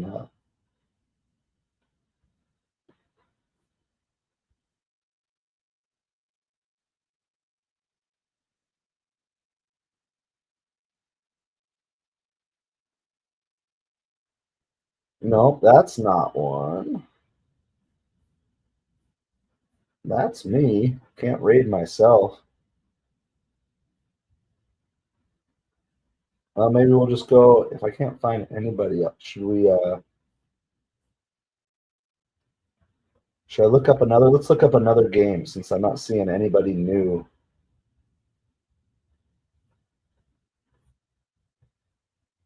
That's that. Let's look up Yankees Rays.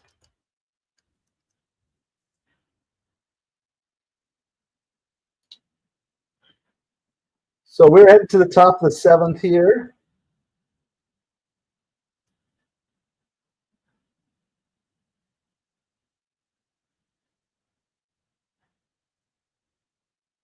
Here's somebody streaming the Yankees game. I Let's see if they have. Oh, it's subscriber only mode, so can't do that.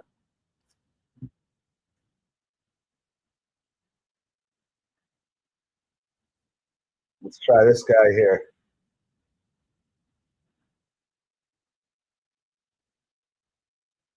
There's subscriber only mode, man. I want to come visit you people. Well, this one's got a Mets jersey on. Let's see if they're on. All right.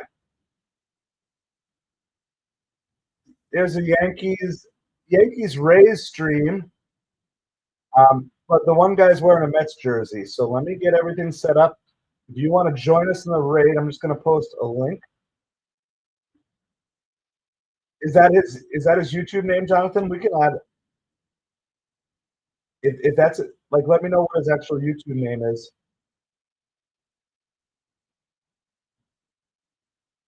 A liner off of the glove of Lindor. So we're gonna do this. So we're just trying to find a couple of smaller creators to raid. I've got one. Let me get everything set up here really quick. So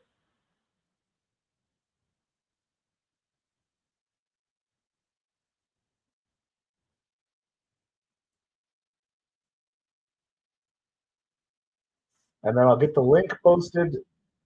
I'm going to post the link to both streams. So if you want to head over and raid and just say hello, keep it positive. Okay, I will look him up in a second. Let me do this raid first. Let me get that one going, and then we'll hop on the other one. Let's go here.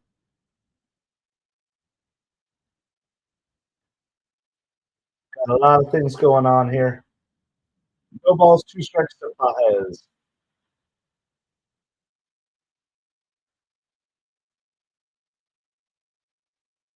All right, I'm going to post the link.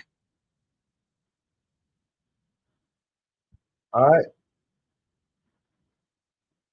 Links are posted for our first raid here.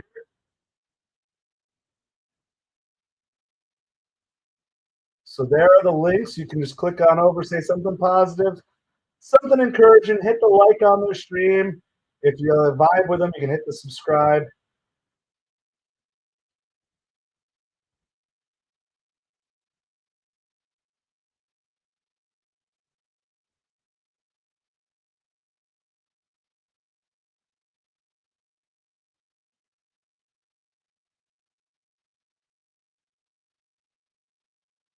There you go. There's the first link that we're doing, and then we're going to find another one. So just go over, say something positive, something encouraging.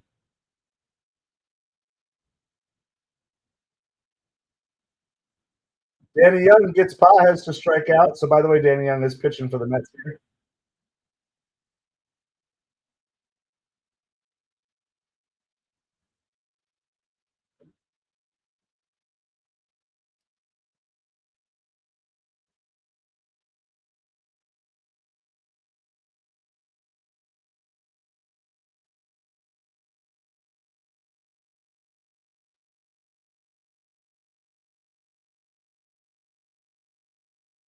All right.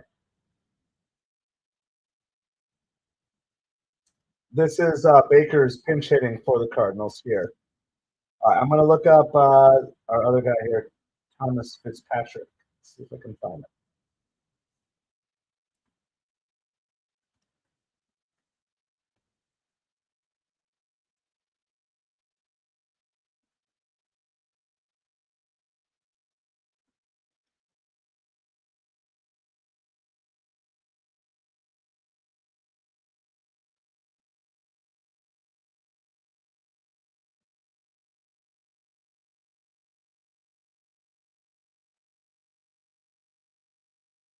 All right, we're going to do one more raid after this here.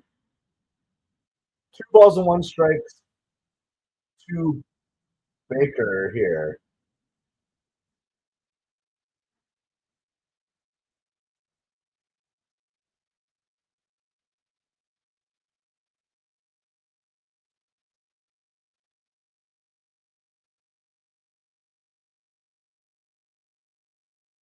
All right, there's that. There's that.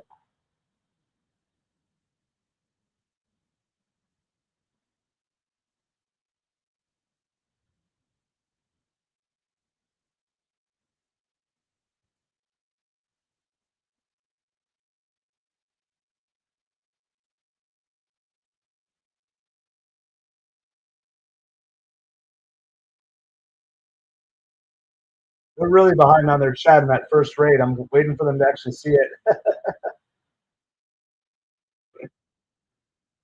And there's a walk, so Danny Young doing Danny Young things with runners on first and second and top of the seventh.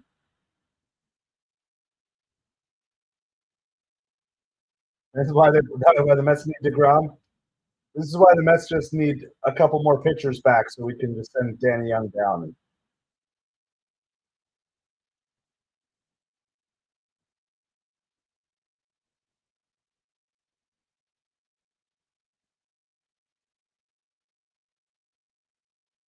They're almost to our comment here.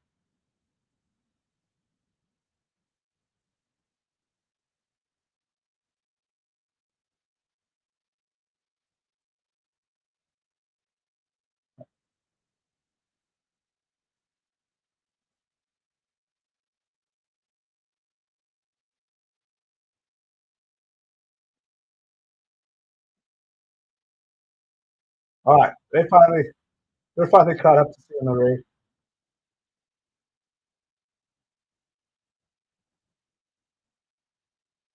They're finally getting all our comments and stuff.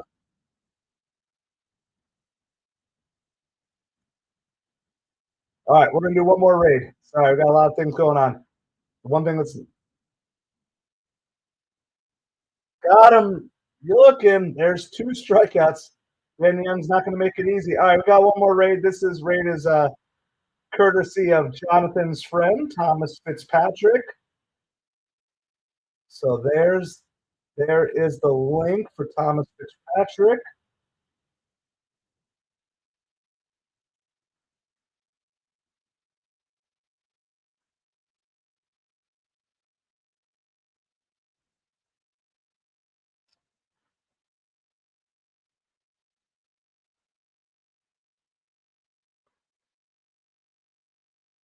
There we go. Here is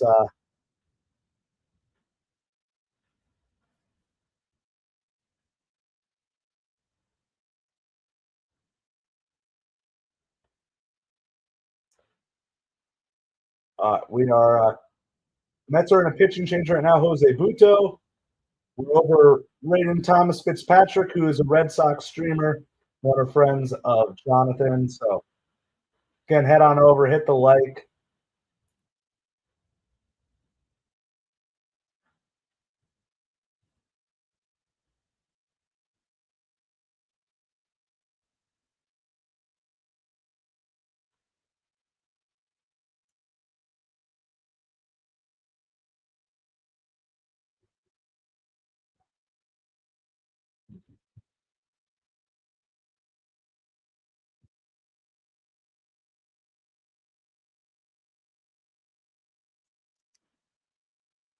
There you go, Jared. Jared's replying.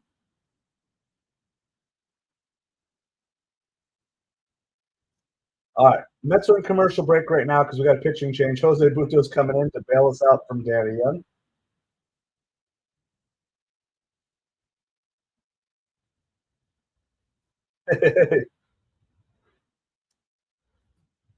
There, you just saw our comment there.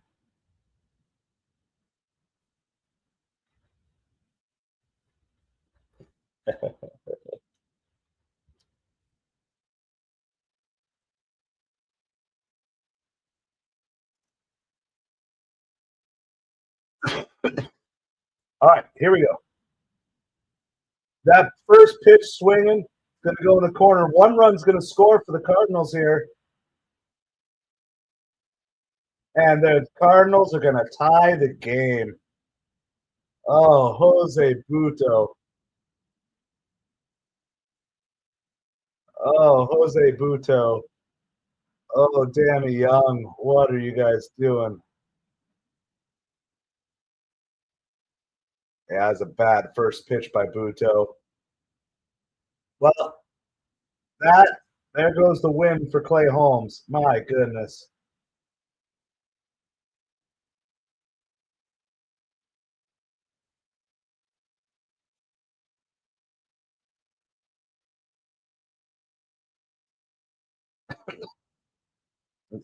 So it's 3-0 Mets. Now it's 3-3. Cardinals come back to tie it all the way. They still have a runner on second with Brandon Donovan. This is like the most offense the Cardinals have had. So once again, thank you, Danny Young, for being Danny Young. I don't understand why Danny Young is getting high leverage situations still. Nothing against the guy personally, but he just hasn't earned.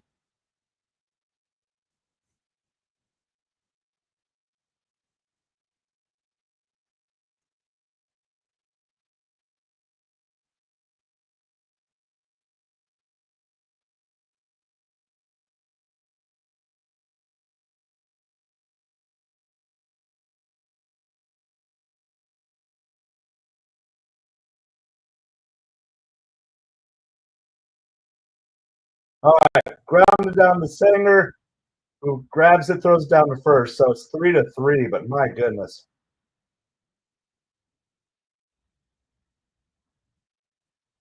Just absolutely blown up inning thanks to Danny Young and Jose Buto. All right. Well, the good news is the Mets have been scoring in every odd number inning. So that's the good news. It's the 7th. So we'll bust and Rally Pig out. Sorry, Jonathan. Rally Pig is out. Came through already, but yep, there it is.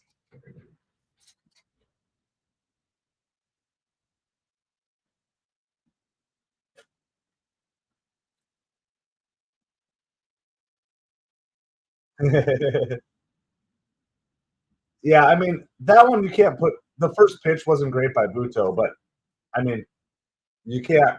That's a hard spot to come in for Buto there. That's hard to come in as a reliever with 2 runners on. So I don't put that on. Buto too much. That's on Danny Young for letting those guys get on base, and I think it's kind of on Mendoza for using Danny Young in a high leverage situation. He just hasn't earned that right yet. It's like you cost your pitcher the win potentially here. Because even if the Mets come back and win, now some reliever's going to get the win when Clay Holmes was obviously the man. Now, as of right now, I'm assuming Sonny Gray's got to be coming out. He's over 100 pitches, but technically he's still in the game. So we shall see. We shall see what the Cardinals do here. All right, hold on. I'm gonna be right back with you.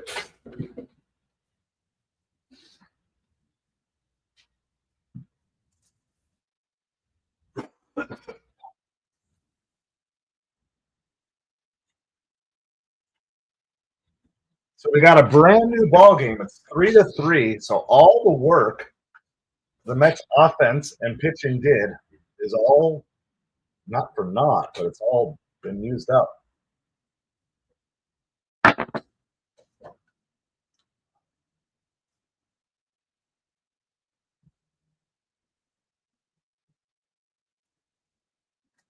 By the way, the Yankees game is still in a no-hitter. They got through the 7th as well. So it is still a no-hitter in that Yankees game. Let's quickly we'll run let me run scoreboard here really quick. Phillies bullpen about to blow it? I hope so. I hope so. All right, well, our game is 3-3, bottom of 7th. Our bullpen blew it. Top 8th. Phillies are over the Marlins 4-2. Yankees, like we've been talking about, they're leading the Rays 3-0. There is a no-hitter alert. Max Fried was the starting pitcher. I think he's still in the game, but we'll kind of keep an eye on that here as we roll through the end of our game. 4-1 Cleveland over Pittsburgh. 6-2 Braves over the Twins.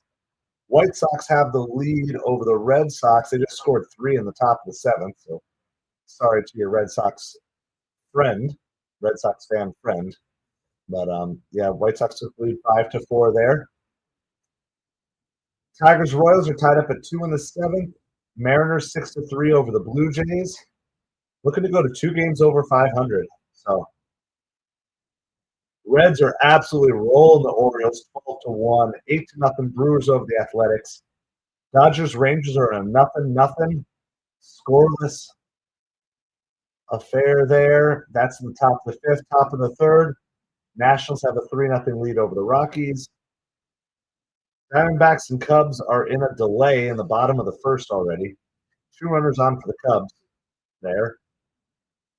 And then Giants and Angels are just about ready to get started here. And then you got a night game. The scheduled night game is Padres and Astros. And then there is a second game, Washington Nationals, Colorado Rockies, game 2 of a doubleheader tonight. That's a makeup of the game from 2 days ago. So Hayden Sanger strikes out. So obviously, I'm assuming that means that Mark Vientos is not available. Hey, Aaron, thank you so much. I'm just trying to share the love with other small creators out there doing the work. So I appreciate you. Appreciate you hanging out and dropping on by as well. So we know it's hard to get YouTube algorithm to recognize you. So any way that we can help, we try to do. D-Rail's boo has always been trash. Almost cost us the NLDS last year. How do you have to throw in Brett Beatty even into your Jose Buto commentary? This is foul down the line. This is Francisco Lindor at the plate for the Mets here. It's all tied up 3-3. I guess I'm happy that we won this series, but I will not be too happy if we blew this game because of the Danny Young experiment.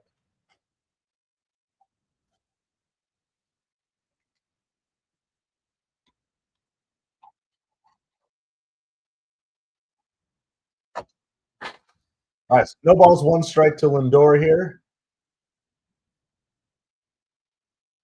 Oh, that's going to be an infield single for Lindor. 3rd hit of the day. Man, Lindor looks like he's just having fun. Honestly, when I see Lindor smile, it's like he's like a kid out there who's just enjoying playing baseball. Just look like a kid who's just absolutely enjoying the opportunity that he has to just play baseball for a living. And when things are going your way, they're going your way. Lindor's batting average, guys, is now up to 274. He's just a couple of good games away from being back to 300. Mets have scored in every odd number inning this game. 1, 3, and 5. Soto at the plate here. First pitch is low, ball 1. Mets fans are definitely getting a little amped up here. Soto does have an RBI today on a sac fly. He also has a hit today. Soto looks like he's seeing the ball better. This whole lineup looks like they're seeing the ball better. That's outside, 2-0. Of course, you got Pete on deck. He has an RBI today. So your 1, 2, and 3 hitters all have hits, all have RBIs today.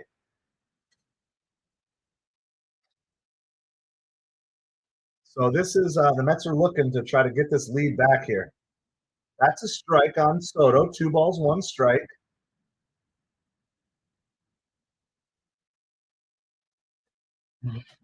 I appreciate everybody hanging out with us here today. Make sure you hit that like, hit that subscribe. That's inside. 3-1 on Soto. Pete Alonso's on deck.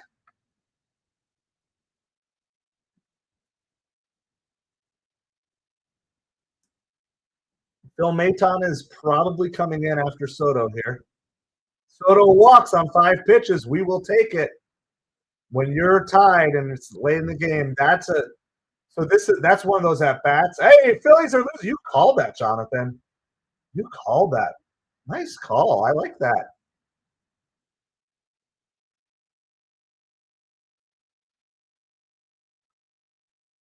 That is beautiful. Way to go, Marlins.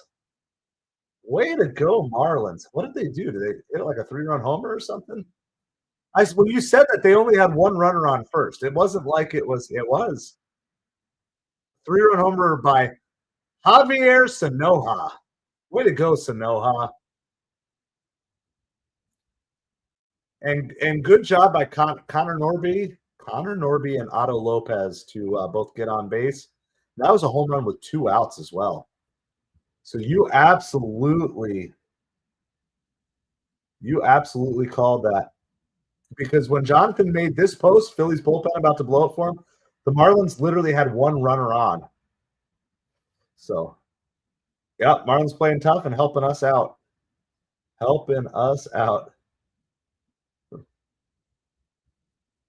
Yeah, Maton another bum.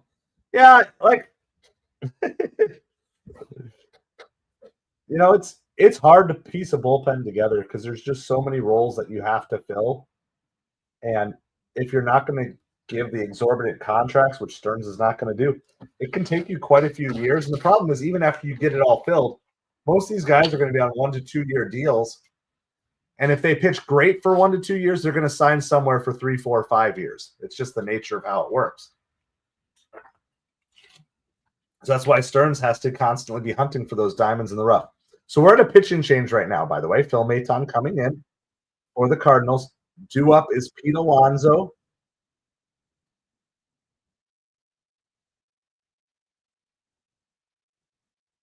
So there's 1 out here in the bottom of the 7th. The Mets have scored in every odd number inning.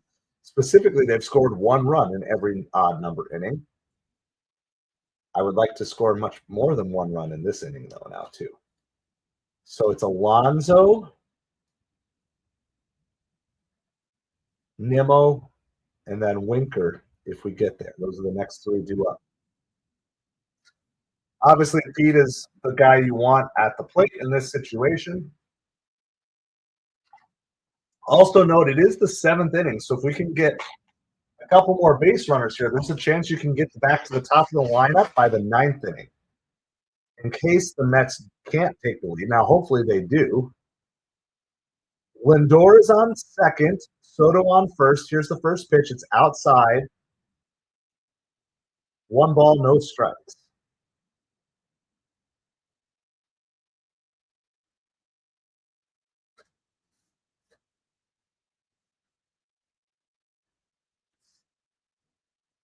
That's inside 2-0. I mean, this is no. I wonder if they're just going to pitch around them. Are they just going to pitch around? We'll see. That one is a strike, so they are going to at least try to get him here. 2 balls and 1 strike. Not a great pitch for Pete to swing up there.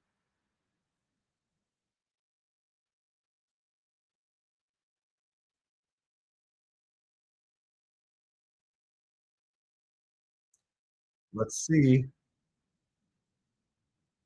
Pete doesn't pull the trigger on that one. 2 balls, 2 strikes. It's 4 fastballs in a row. That's what I thought at first. Pete was he guessed wrong on that one. It is 2-2 now, so let's see what Pete's got here. This is 2025 Pete here, potentially spoils a pitch here.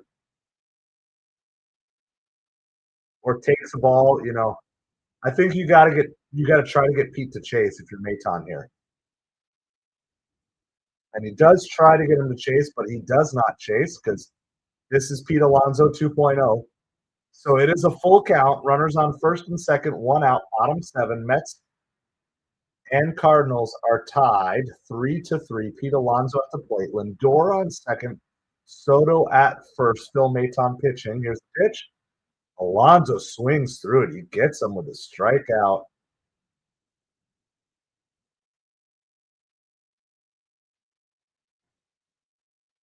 So that was a good job by Maton coming back there.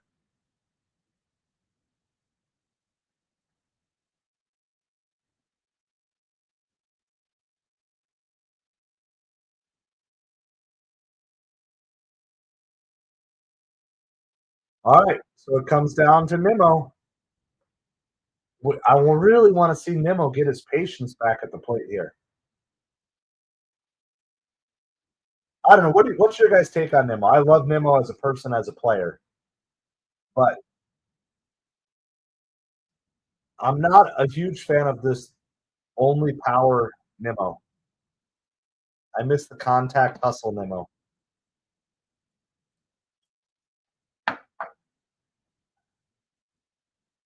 One ball, one strike to Nimmo here.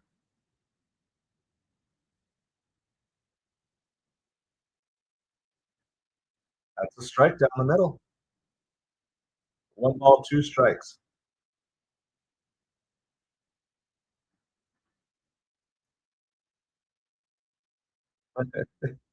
Pete wasn't going to clean up Lindor's mess.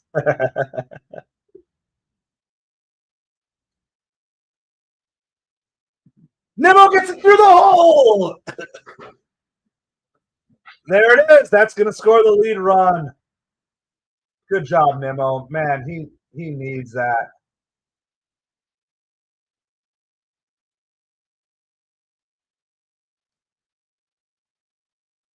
That's really. That's exactly what he needed. I mean, I'm not saying that Nimmo's not working hard or anything, but I just miss the Nimmo that was like kind of the hustle, gritty player. So, yeah.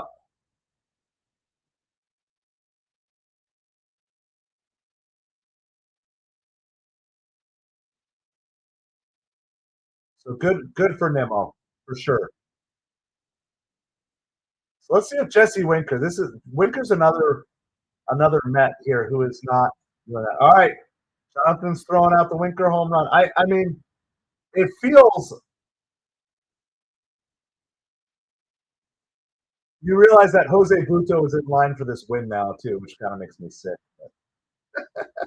It's the way baseball scoring goes.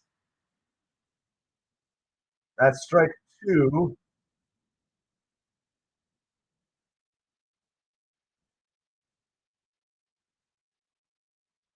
It's so a lot of this Rels is like I'm just an old school.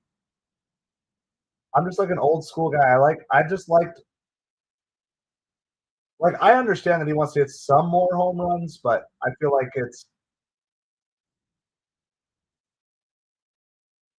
there kind of becomes a point where it's the benefit of more home runs when you lower your batting average that much is not really worth the reward. That's just kind of my take on it. I know analytics will say their own thing and everything, but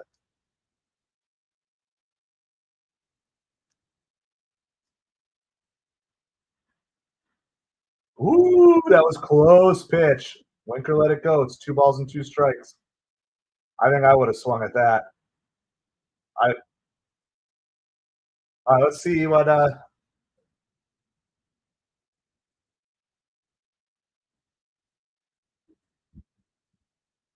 here's the pitch. Oh, called strike three. Yeah. Winker's just not. All right. Well, that's okay. Rally Pig is 2 for 2 today.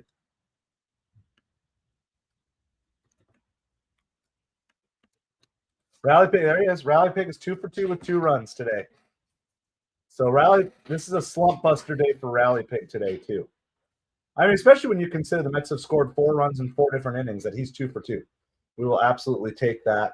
So it is 4-3. I'm assuming Mets are going to have a pitching change here. Winker just is not. He's not in any sort of groove right now, and I don't know what's wrong there. You know, I just keep saying this. Like, wait until everybody in this lineup really hits their stride. Yeah, no, Rally Pig ain't coming out in the 8th. Yeah, and like it's one of those things with baseball. Baseball is so hard to play when you're not in the game consistently because so much of baseball is routine. Um, of course, these guys will take bench roles and platoon roles and stuff like that, but any baseball player, most every baseball player would play better if they got to play every game or 6 out of every 7 days.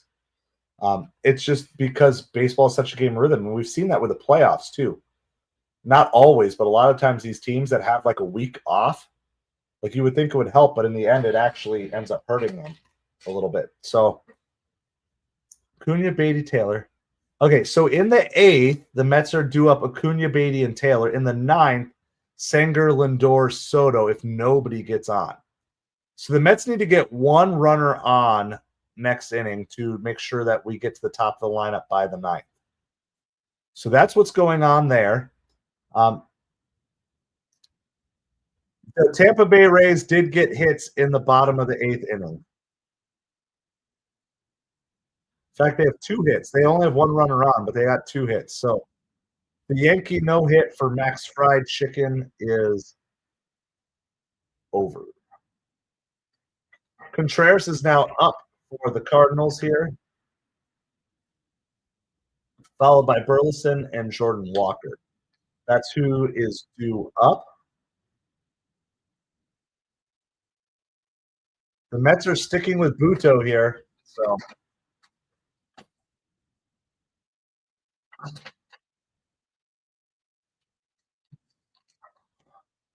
that's a chopper to short. Lindor charges, Fields makes the throw. There's 1 out here on the top of the 8th. Has anyone heard if Diaz is available today? Well, anyway, we're at the top of the 8th now, so we'll update that. Mets just took back the lead.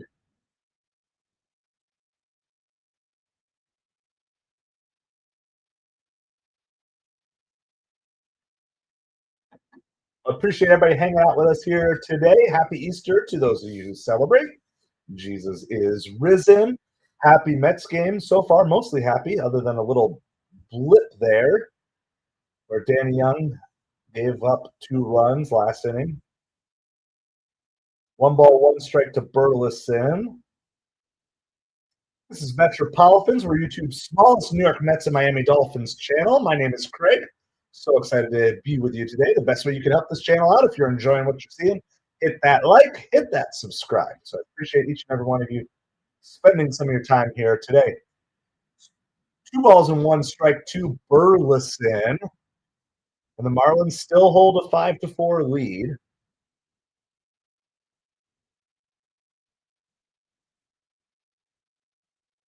Swing and a miss there by Buto. Buto. Got to put the emphasis on the right syllable. Max Fried Chicken, yeah. That's another one of my kids' nicknames for. My kids have nicknames for so many baseball players. It's like it's cool that I actually get to share them now out here.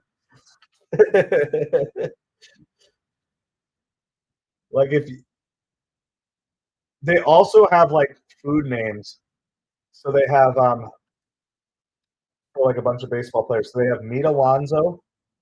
They have yeah.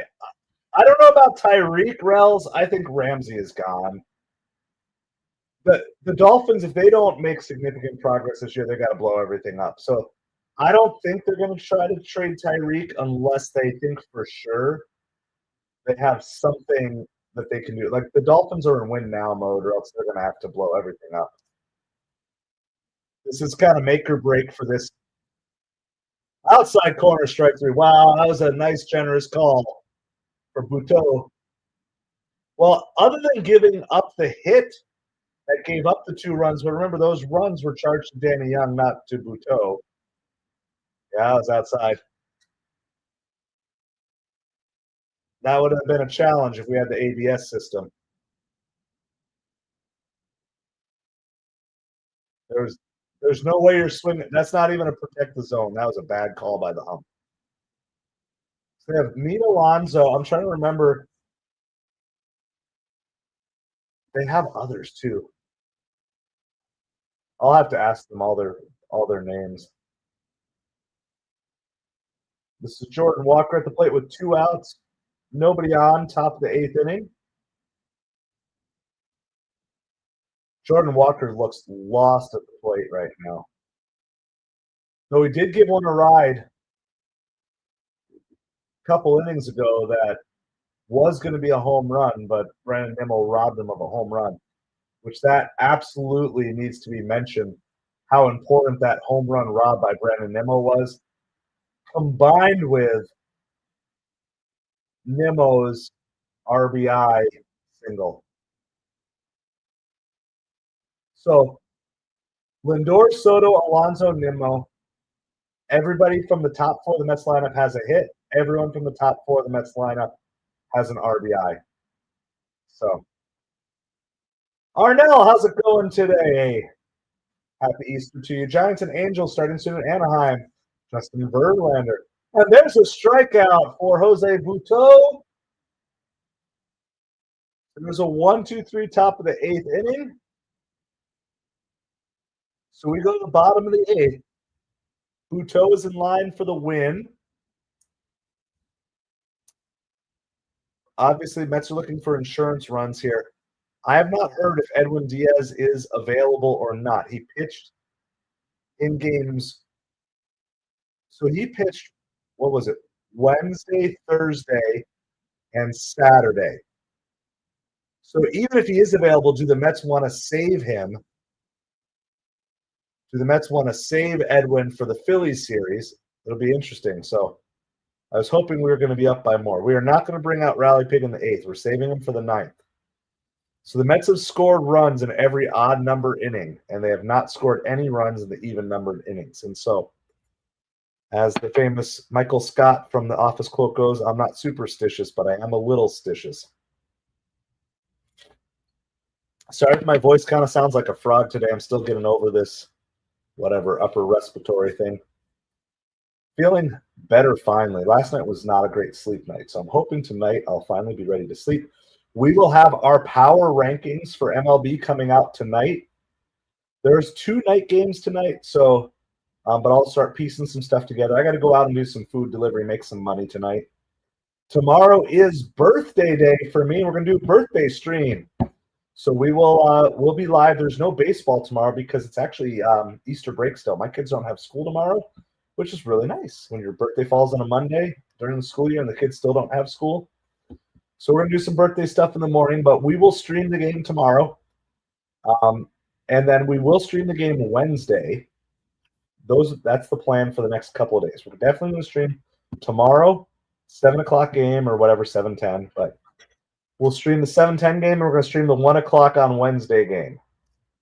So, again, the more likes, subscribes that we get on this channel, the more I'll be able to do this. And so I appreciate you guys for doing that and watching the videos. And I know, like, it's cool. Like, I didn't even realize this was a thing. I've noticed on some of these streams, people have actually come back and watched the whole stream over again. Acuna lays down a bunt, but it goes foul here to start the bottom of the 8th. So, like, I mean, we've actually had people who have watched this entire game stream after it's already happened, which is really cool.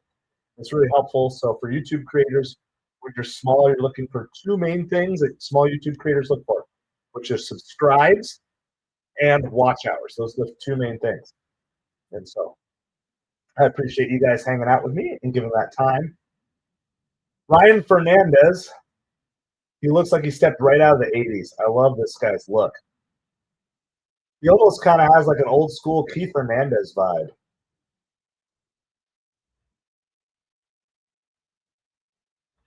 I like it.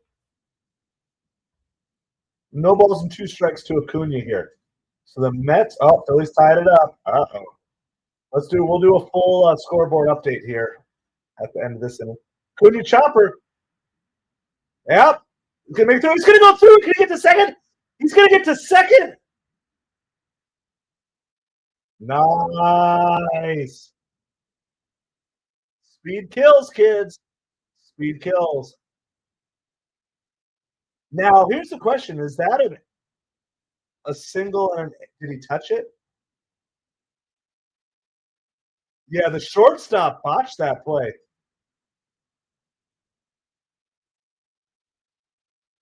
So Jay-Z was supposed to do the backup there. He's going to get a double. It's like that's like a little league double, guys. Nothing because of an even inning. I know. That's like almost an infield double. That's like a little league double. That's the type of double that my son gets. It's like a grounder that just kind of makes it through. Yeah, he gets credit for the double there.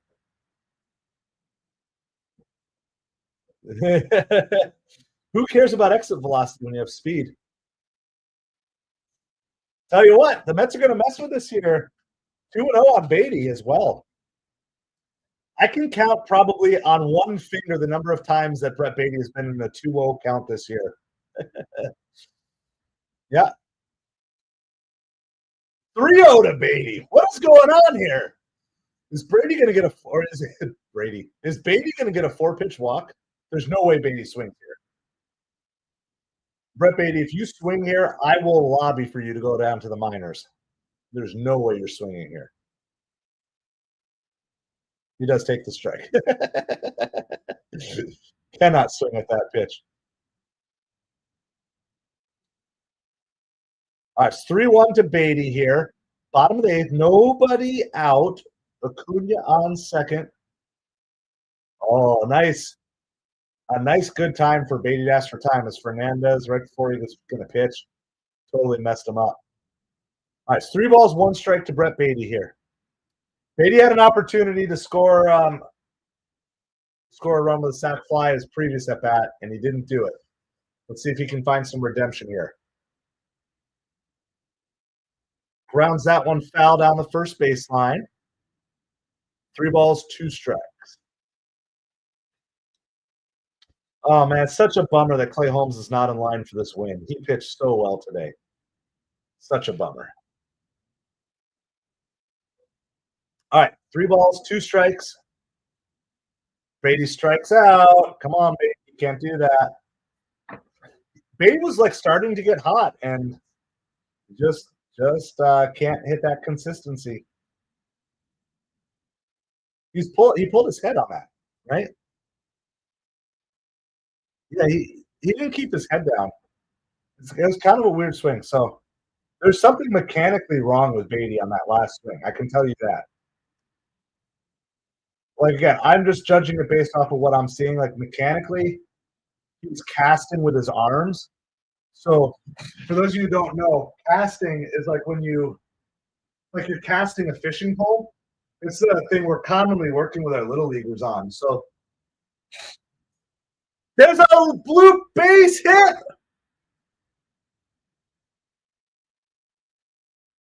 For a double. Back-to-back weird doubles, not back-to-back, but weird doubles in this inning. That is going to add an extra run onto the board. I want to get back to that casting thing in a second so you guys can kind of understand. Like, mechanically, that's one of the first times I've really noticed a mechanical thing wrong with Beatty. 2 seeing eye doubles. You hear seeing eye singles. This was 2 seeing eye doubles. So there's a couple of things, right? So there's some hitters, they get bad mechanics as they go golfing. So my son sometimes, I gotta stand up to show you guys this a little bit. So they will tend to have this, like they'll bring the bat down. It's easier to show you with a bat. Hopefully you can see how kind of my hands are going there.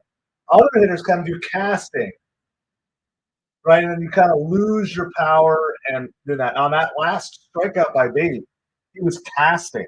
And so that's the first time I've seen something clearly mechanical, and it looked like he kind of pulled his head a little bit too. So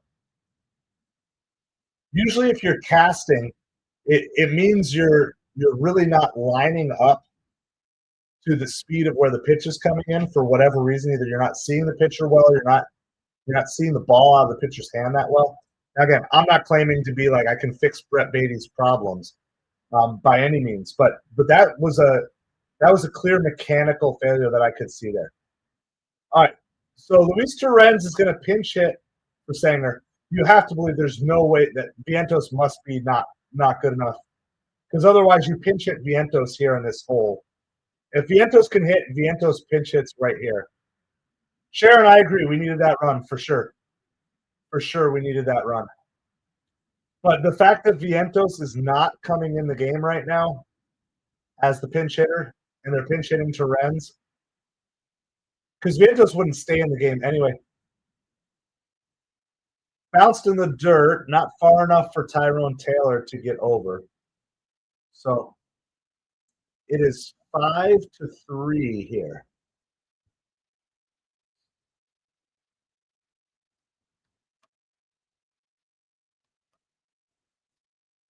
Well, the Mets broke the streak of only scoring an odd number innings. So there, we at least got that part fixed. 2-0.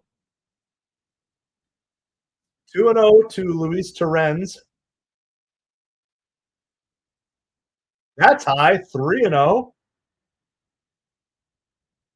Lindor is on deck, followed by Soto and Alonso. There's just one out here in the bottom of the 8th inning. And ball 4 pitch walk. Wow. Oh my goodness. If you're a Cardinals fan, I don't know if you could come up with a worst possible result to that at bat.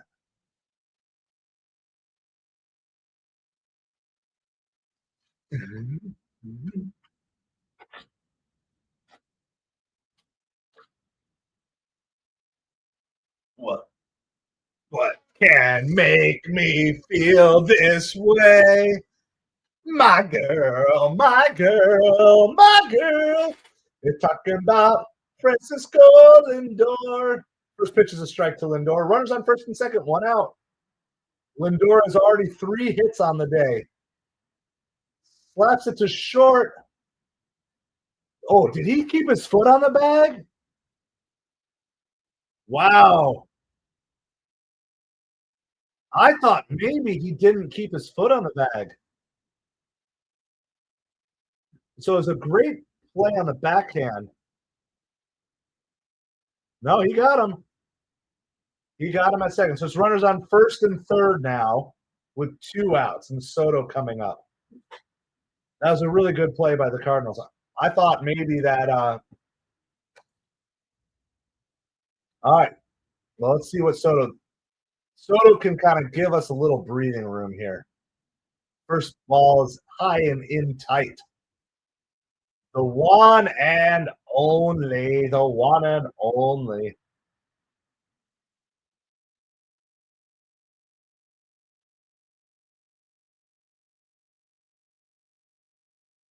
That's also high and tight. 2-0. Now, if you load up the bases here, Pete Alonso, of course, is on deck.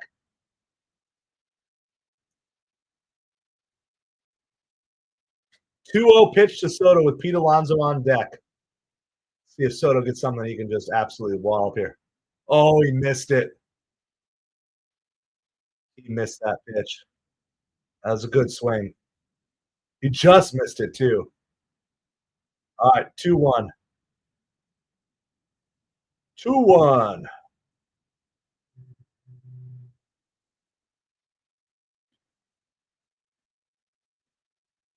Soto swings that one, foul into the dirt. 2 balls, 2 strikes.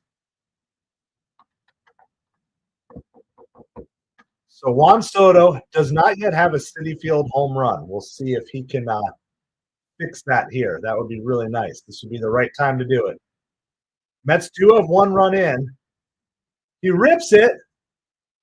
It's going to go to the wall. It's not going to be a home run, but it is going to be extra bases. It's going to score 2 runs. It's a 2-run double. Yep, Soto under pressure comes through. That is a 3 RBI day for Soto. Well, that is huge because now you don't even have to worry about the Diaz question.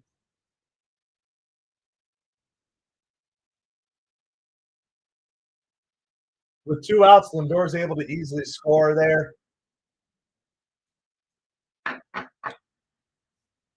That is Soto's.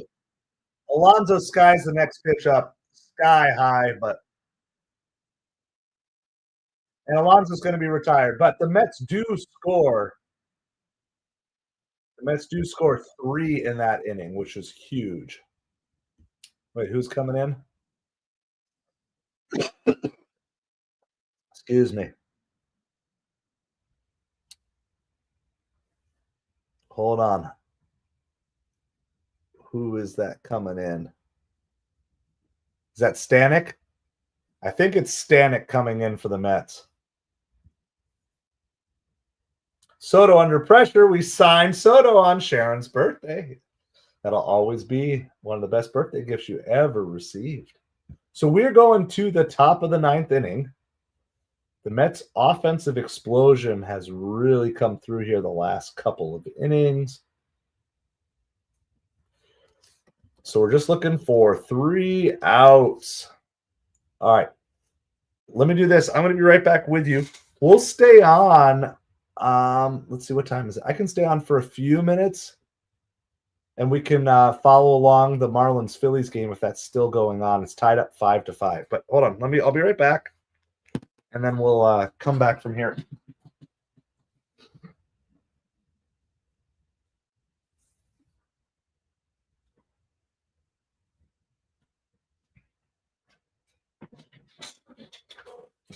So we are going to the top of the 9th inning. It is Mets 7, Cardinals 3. Make sure I get back, make sure I'm all caught up on live. Appreciate everybody hanging out with us. Let me run the scoreboard really quick here. Just everything that you need to know. If you're on horizontal, you'll be able to see this as well. But I'll read it to everybody either way.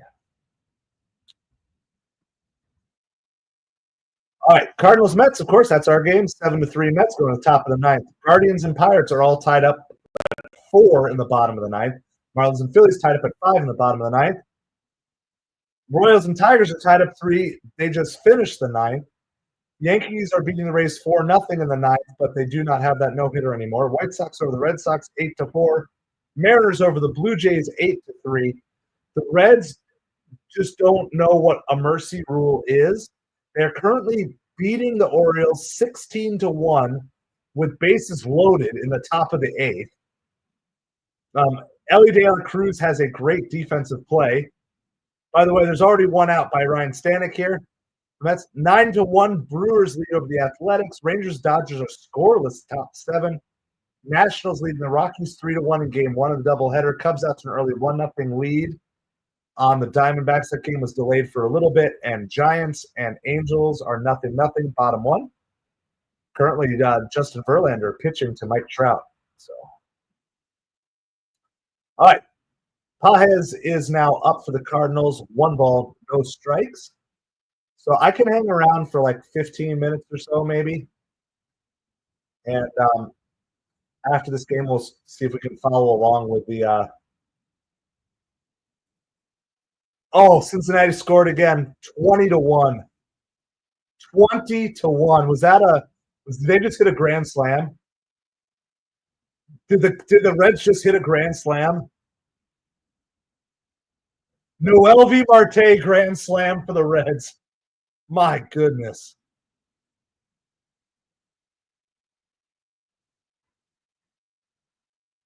Trout 2 homers yesterday. Yeah, I mean, I know the Angels had a kind of a rough week, but I still like them overall.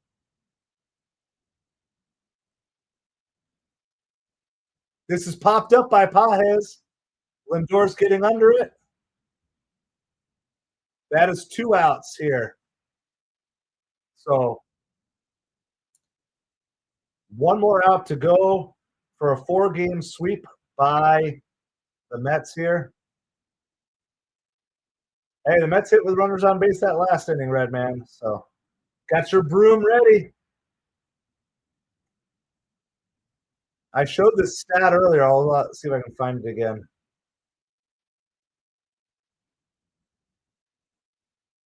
So last year, there were 127 4-game series in Major League Baseball. And of those 127, there were only 15 sweeps. So a 15 game, or sorry, that's going to be a 2-out single. So a 4-game sweep, no matter how good you are, is really difficult to do. Bree, did I have fried chicken and honey baked ham today? I wish. We had my wife made quiche today.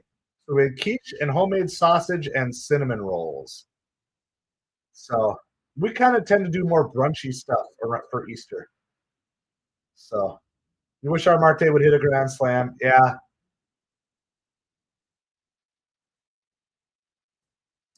It's not over yet. We don't. That's fouled away here. This is Lars Nootbaar. Nootbaar was like on fire coming into this series, and he is 0 for 11 so far, I believe. Mets are rolling. Cinnamon rolls, and it's homemade cinnamon rolls. I'll bring you after the game is over. I'll show you because I haven't had mine yet. I had quiche and sausage, but I'll show you the cinnamon rolls. Like my wife made them from scratch. Not like no shade on Pillsbury, but my wife made them. Ooh, that was a good pitch.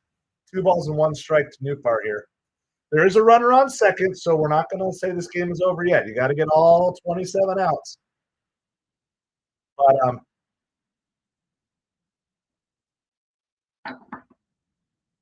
I'm going to say I know it wasn't perfect because he gave up the hit, but he didn't give up the runs, and he was good. So we're going to give the rock-solid reliever performance for my old pet rock I made in kindergarten. We're going to give that to Jose Butto today.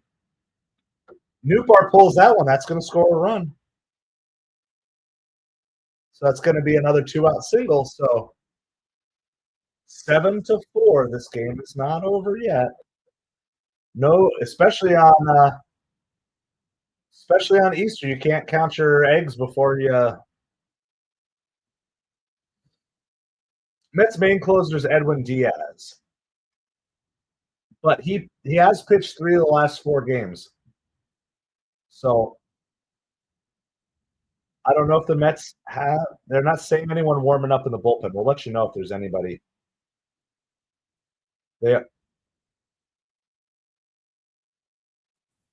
First pitch is outside. 1 ball, no strikes here. So that was Nootbaar's first hit of the series, guys. Sajisi is up. There's a pitch on the outside corner. 1 ball, 1 strike. There are 2 outs. The Mets are up by 3, so there's a little breathing room. But Marlins survive.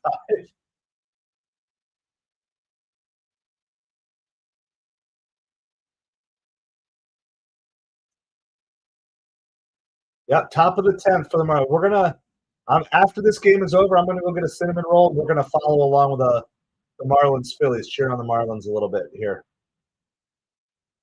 At least a 1 inning. I can do 1 inning for sure. So if you want to see a homemade cinnamon roll that my wife made, hang tight. I'll be back. 1 ball, 2 strikes. Stanek pitching to Sajisi. Cardinals do have 1 run in and a runner on first here. 2 outs, top 9. Fly ball, foul. Appreciate everybody hanging out with us. Make sure you hit that like, hit that subscribe. Another 86. Yeah, I mean, the Red Sox are looking good. You're going to backpack for 3,000 steps, Bree. Nice. Do that work. Do that work, Bree. Here's the 1-2 pitch. Popped up. It's foul. Foul ball. Is he going to run out of room? He is. That's going to go out into the stands. It's going to remain 1 ball and 2 strikes. So not out of this yet. I'm like just about out of drink, guys. My throat is just about toast. We're going to see what we can do here. Going to help Stanek get all the way through. Get this 4-game sweep in the book.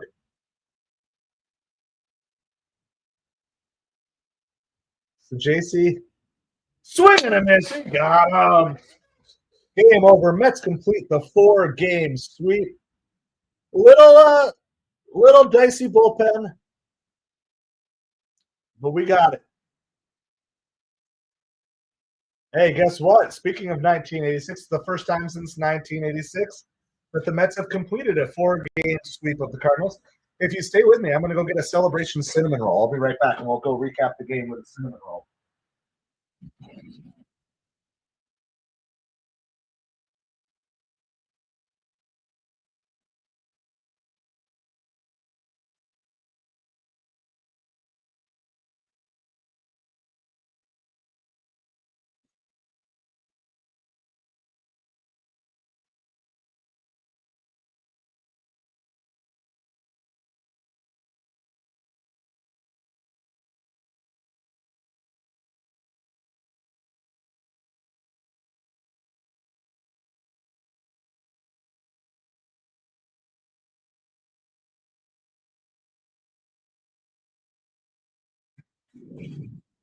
All right, we got our celebration cinnamon roll here.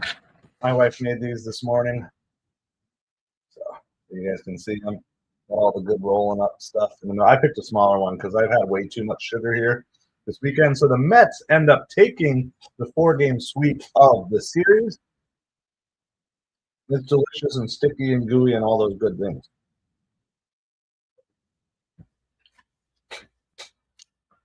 A rock solid reliever performance went to Jose Butto. Mets #1 in power rankings. We'll see. I'm going to do some study because I really try to be as unbiased as possible. It's really hard, but our power rankings will be out tonight. Our power rankings will be out tonight. So we'll see how the rest of these games play out. Phillies are losing. Okay, yeah, we're going to get over to that in just a second. So the Mets are looking good. There's still flaws. They're not a perfect team. And there is no such thing as a perfect team. We'll always be looking for ways to improve. Oh, good stuff. I like unroll to get to the middle. You know, the cinnamon roll, where the best part is.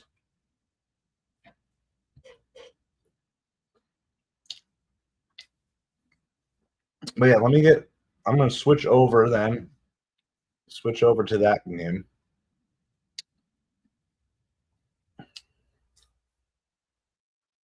Oh, I can't watch that one. I can listen to it, but I can't watch it.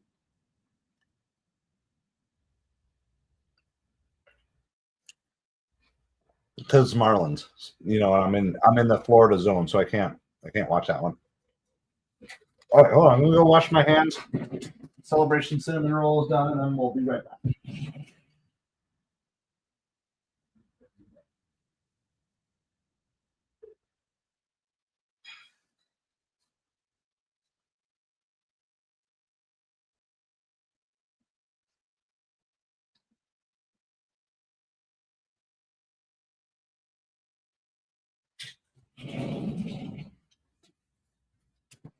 All right, I'm gonna see if I can at least get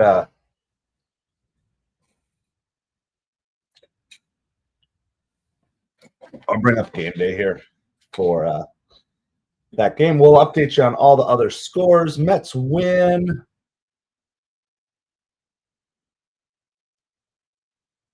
Complete the 4-game sweep.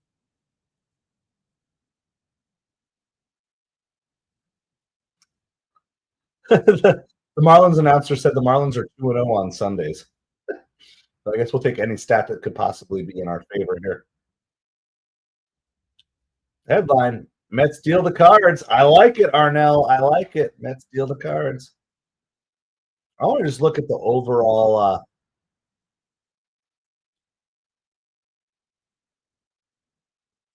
There are 3 games that are in extra innings all at the same time.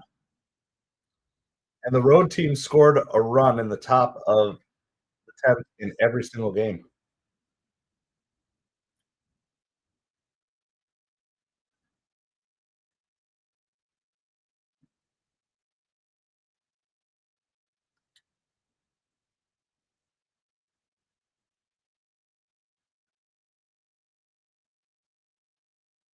So the Mets record is 14-7.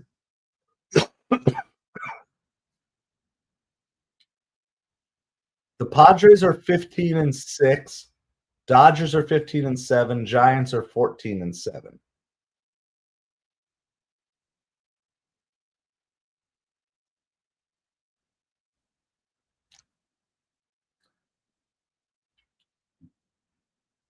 Dane Myers just stole a base for the Marlins here too. So now the Marlins have another runner in the scoring position here in the top of the 10.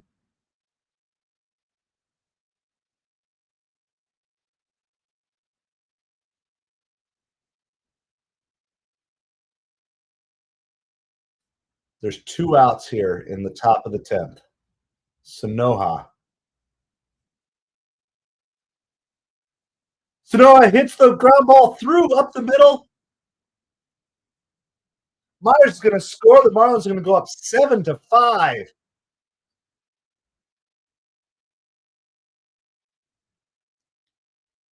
Noah's the man today. He's going to single-handedly. So it's 7-5. Marlins over the Phillies now.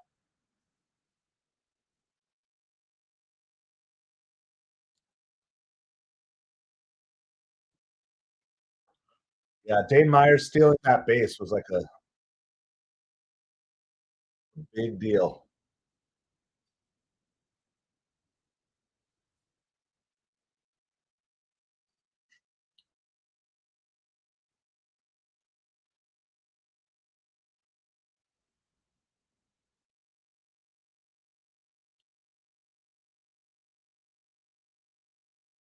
All right.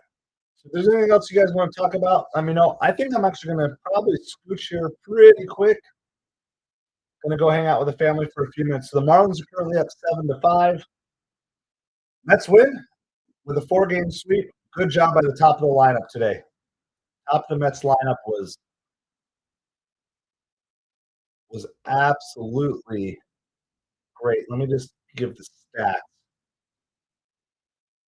Even Nimmo came through, and don't forget about Nimmo's home run robbing catch as well. The top 4 in the Mets lineup, it's not going to sound like amazing, but they were 7 for 17 today, 4 runs scored, 6 RBIs, and a walk. So that's what it was. All right. That being said, happy Easter to all of you guys. We'll see you tomorrow night for birthday stream. Talk to you soon. Let's go Mets, baby.